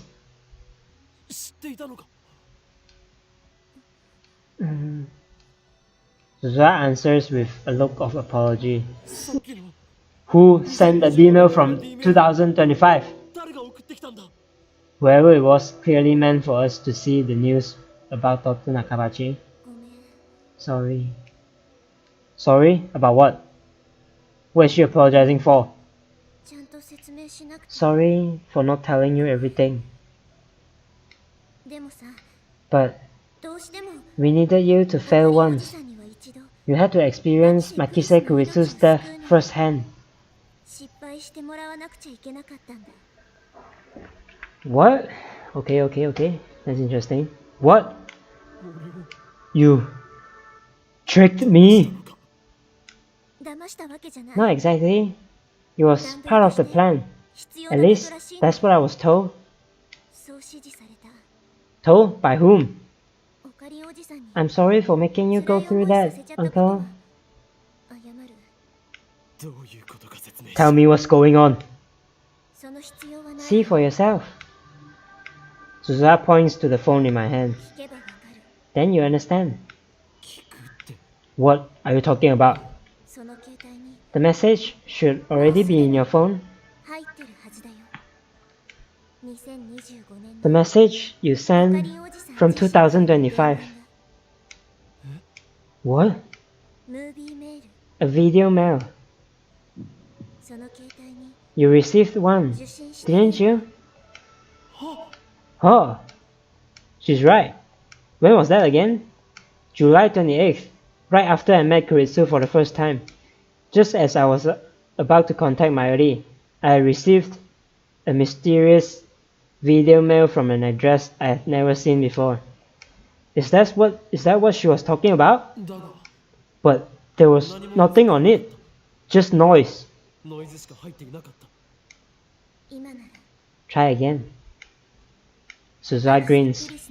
If you try now, after failing once to save Akise Kuritsu's life, you should be able to see it. Are you kidding me? Is that even possible? What?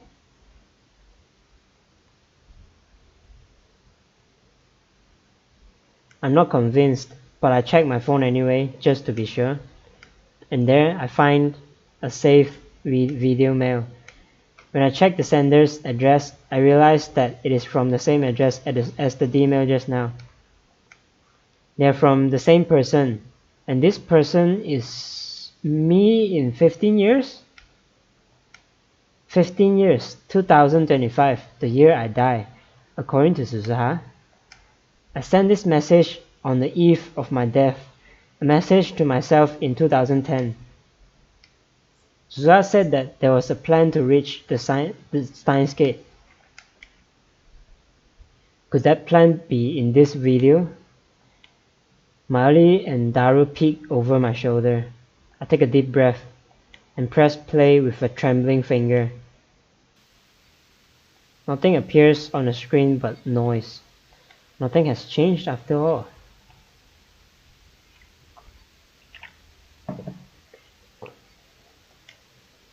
There's no hidden message or anything. Yo! The noise suddenly dissolves, revealing the silhouette of a man.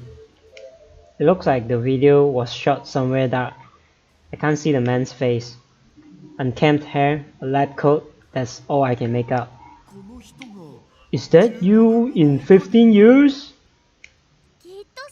It has to be! Something about him just says Okarin. I woke up to pee. Hi, I'm back. Cool. Hello. Yeah, so turns out that we were meant to kill Kuritsu. That's what the future me planned.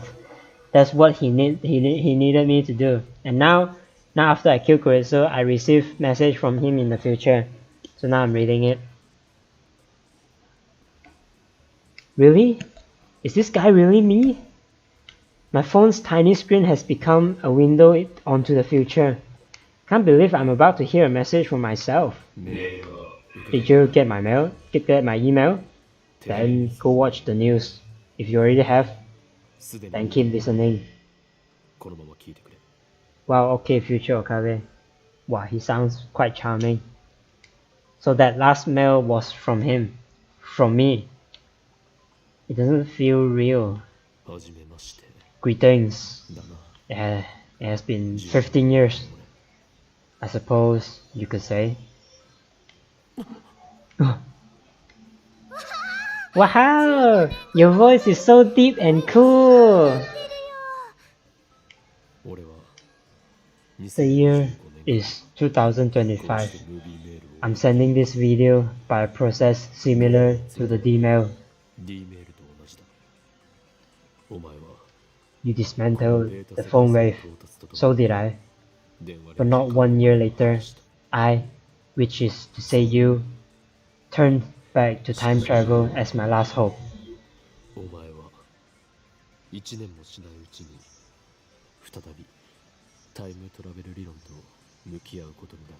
Cool. I've spent 14 years researching time travel. Same reaction as Mayuri, with Mayuri. Cool. Along the way, I managed to design a D-mail transmitter that wasn't bound by the 36-byte limit. The fact that you're watching this means that you failed to save Kuritsu. It hurts, doesn't it? I know how you feel. After all, I went through it myself 15 years ago. That's right. I failed too. I've lived with that failure for 15 years. Do you understand why you had to fail? It was necessary. Necessary to give me the proper motivation.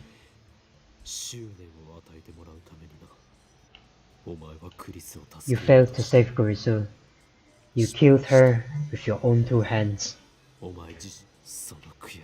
Your guilt, your self-loathing have driven me for 15 years.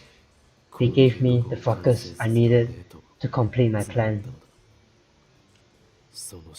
Without your failure, we will not be watching this message now.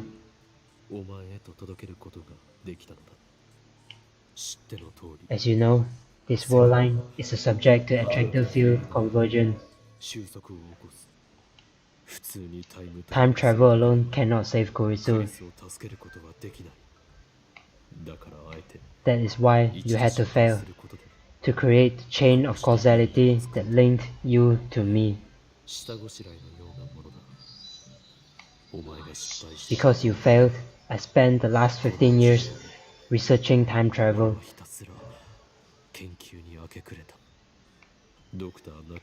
As the revelations Nakabachi unleashed sped the world towards nuclear war, I continue my research in secret. Suzuha's time travel is the result. Although the finishing touches were Daru's and mine, its design was based on the theory that CERN first developed, and that Kuritsu improved on the world line you undid. Oh, okay. Its model number is C204. C for Christina. I believe you understand what that signifies.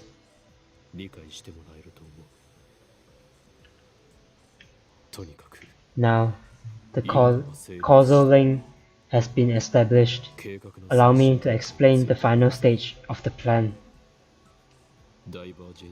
The purpose of this plan is to change divergence and reach the unknown world line called Steins Gate. By the way, I'm the one who named it Steins Gate. You, of all people, know why I chose that name.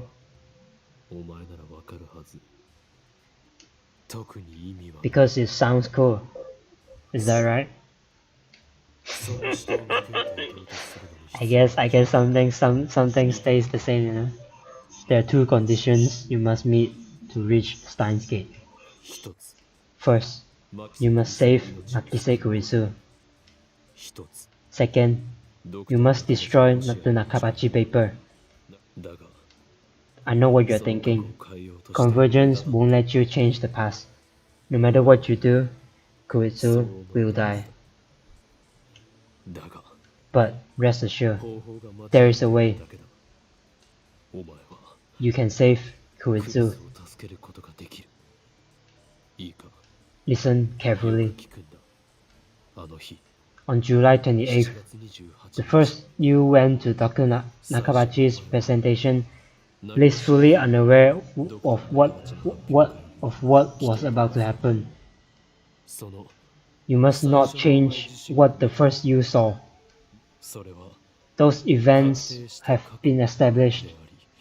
They are the result upon which this world line converges. However, there is room for deception. You don't understand, I know. Calm down, I will explain. You are going to deceive yourself. The first you saw Kuritsu lying in a pool of blood. If you were to change that fact, it would render everything you have done since, as well as everything I've done, a paradox. After finding Kuritsu's body, you sent a D-mail, which was intercepted by Echelon, which tipped off CERN. Recall your experience on the Alpha War line. You saw more than just Mayuri's death. You saw Kuritsu alive and well, and you made her a lab member despite her protests, and together you built the time leap machine. It was only 3 weeks, but she was there, beside you.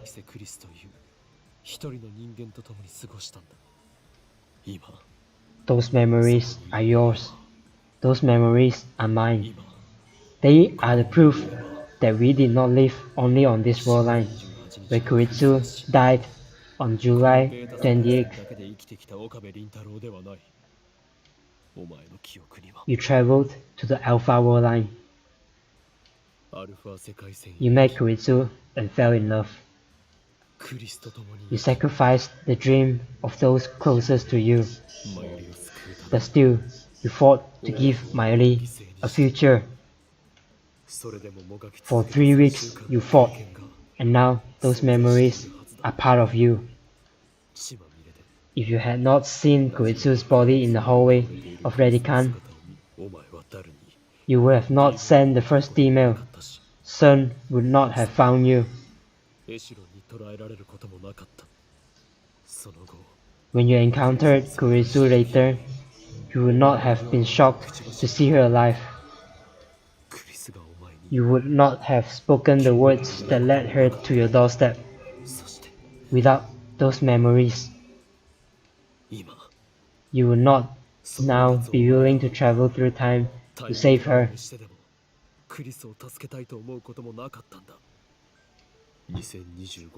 I would not have spent my life searching for a path to Steins Gate. I would not have recorded this message. Daru and I would not have completed the time machine. I don't get it. I don't get it. Suzuha would not be standing beside you now. You must not reject the 3 weeks you spent drifting between world lines. You must not undo the past. Those 3 weeks made you who you are. A man who would do anything to save the woman he loves. Your desperation made me who I am. A man who has given everything to make that dream come true. This is the moment would not be possible if not for the memories that you and I share.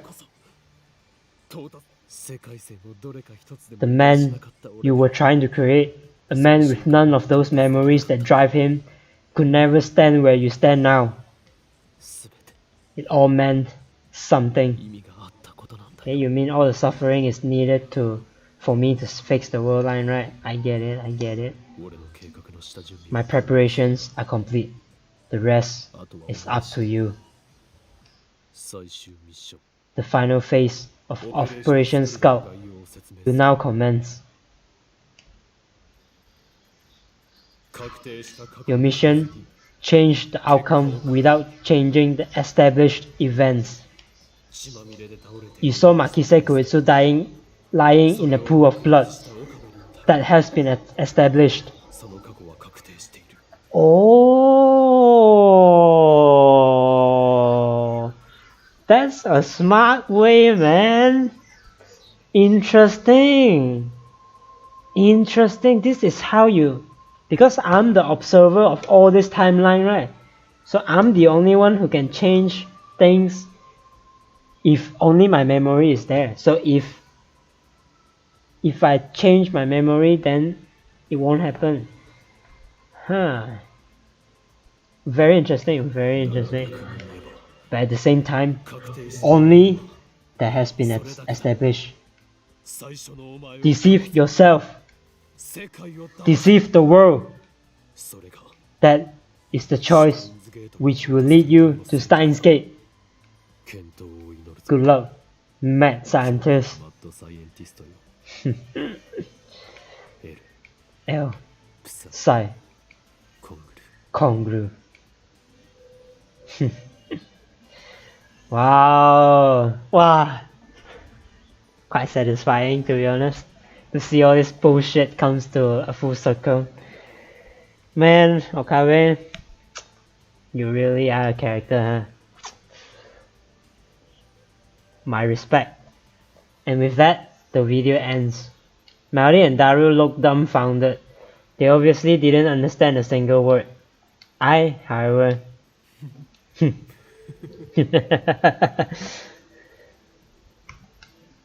Laughter bubbles up from the depths of my soul. Not minutes ago, I was lost in despair. Nice. I know, right? Fucking hell, finally. This is the time, man. I was ready to kill myself for what I had done. But now, I'm laughing.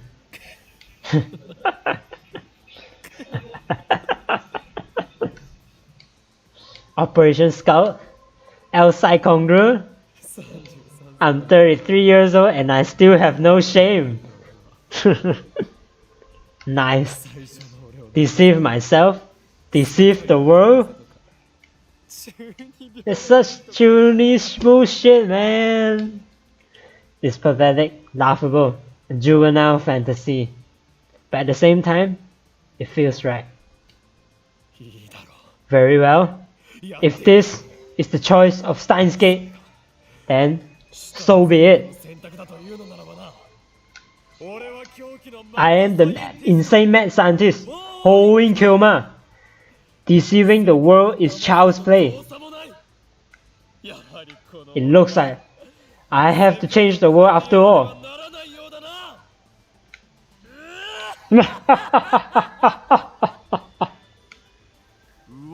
Whoa, I thought Okarin was finally turning serious, but now he's back to his usual antics. Now it's so much different this time, man. There's so much growth. But you know, Mayoshi likes Okarin better this way.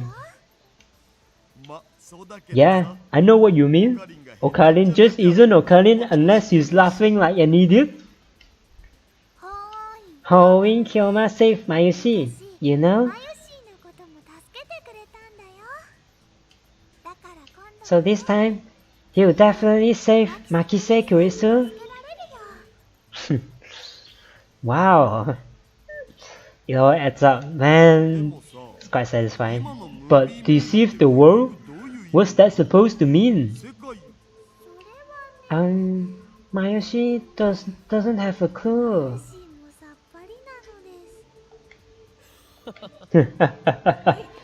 Isn't it obvious? The only established fact about the past is that I saw Kurisu lying in a pool of blood. That's the extent of my observation. Kurisu was lying in a pool of blood. As for whether she was alive or dead, that's still open to interpretation. Isn't that right, future me? Yeah, right. The thing that hasn't observed can both be dead and alive at the same time. Schrodinger's cat. Yes. Man. Very interesting way to solve this problem, huh? I didn't see that coming at all. Mary tilts her head. She still doesn't get it. For example, just think of it like this. Kurisu was merely unconscious, and the blood was just a coat of red paint. Oh, is that what happened? Mari's eyes open wide in wonder. I give up, she's not going to understand. Wait a second. The news reports all said that she was... What's true now doesn't matter. Only what Uncle Okalin saw on July 28th matters. Yes, only the observer matters. Really? Really? And that is because I'm not the Okabe Rintaro who lived on the Beta World Line after Kuritsu died. I traveled to the Alpha World Line and back. I'm not bound by whatever effect Kuritsu's death may have had during that time. What I'm going to do is recreate what I saw, and only what I saw. But this time, I'll do it so Kuritsu doesn't have to die. Don't forget, you also need to destroy the Nakabachi paper. Can you handle it? Yeah, just take away Mayoshi's Upa, right? Who do you think you're talking to, part-time warrior? Part-time warrior? Have you forgotten? I am the insane mad scientist, Hoin Kyoma. I disregard the blank stares of my comrades and brush back my hair with a flourish. My plan is flawless. Operation Scout will succeed. But I need to prepare. Give me 30 minutes. Suzuha tightens her expression and nods firmly. Nice. I squat against the roof's chain fence with my eyes closed. To refresh my memory, I pull out the drawers of mental archive and sort through each file one by one. My actions that day, Mari's actions, my conversation with Kuritsu, Nakabachi's presentation. With those memories to guide me, I begin to draw up a plan for how to complete my mission. Okalin! I got the stuff! I open my eyes once to hear Mari's voice. Then, it's time. Finally, is this the end? I take a deep breath and stand up. Mari is faster on her feet than Daru and I are, so I had her pick up some things for me. She went all the way to the lab and back in sweltering heat, but she's not even breathing hard. Nice. She runs up to me with a triumphant smile, almost like a playful puppy shaking her tail. Here you go! Will this work? I think I might end it here, but I'm really excited to see what happens next. Should I continue? In her hand is a plastic stick, about 30 centimeters long. I take it and nod in satisfaction. Good work, Mayuri. Hehehe, Mayoshi is happy to be useful to Okalin. Should I finish here? Maybe I should finish here. Let's finish when he stepped into the time machine, I guess. Oh, I also brought you this. She hands me a banana. I guess she's telling me not to time travel on an empty stomach. What's that? A banana! No, I mean that steak. It's not a steak. It's a sword. What the hell? One of our lab's many inventions. Future gadget number 6. The Silent Saber. Lightsaber, right? Silent Saber. It's a red silent glow stick, an essential item for idol and voice actress concerts. But it's not just a glow stick, it's saber shaped, just as its name implies. So you can reenact scenes from Spark Wars. Star Wars, right? Spark Wars. Wow. Furthermore, it can also form fake blood cords. Detach the cap at the tip and thick blood starts flowing out. I really don't get what you were trying to accomplish when you made this. We wanted to make our sword fights more realistic. What he means to say is that everything is inevitable. I think I see the plan. You are going to use that Xylem stuff as a stand-in for Makise Kurisu's blood, aren't you? Precisely. I stuffed my cheeks with banana, enraptured by my own genius. I truly am a mad scientist. I put the Xylem saber into my pocket. It's about 30 centimeters long, so it sticks out a little, but I don't mind. I had Daru buy me a stun gun earlier. I pocket that too. With this, my preparations are complete. I give Suzuha a glance. Let's go, Uncle Okarin. One more time. One more trip to July 28th. There and back. That's all the fuel we have left. This is our last chance. Alright, let's save this here. I end this here and leave this finale for next session.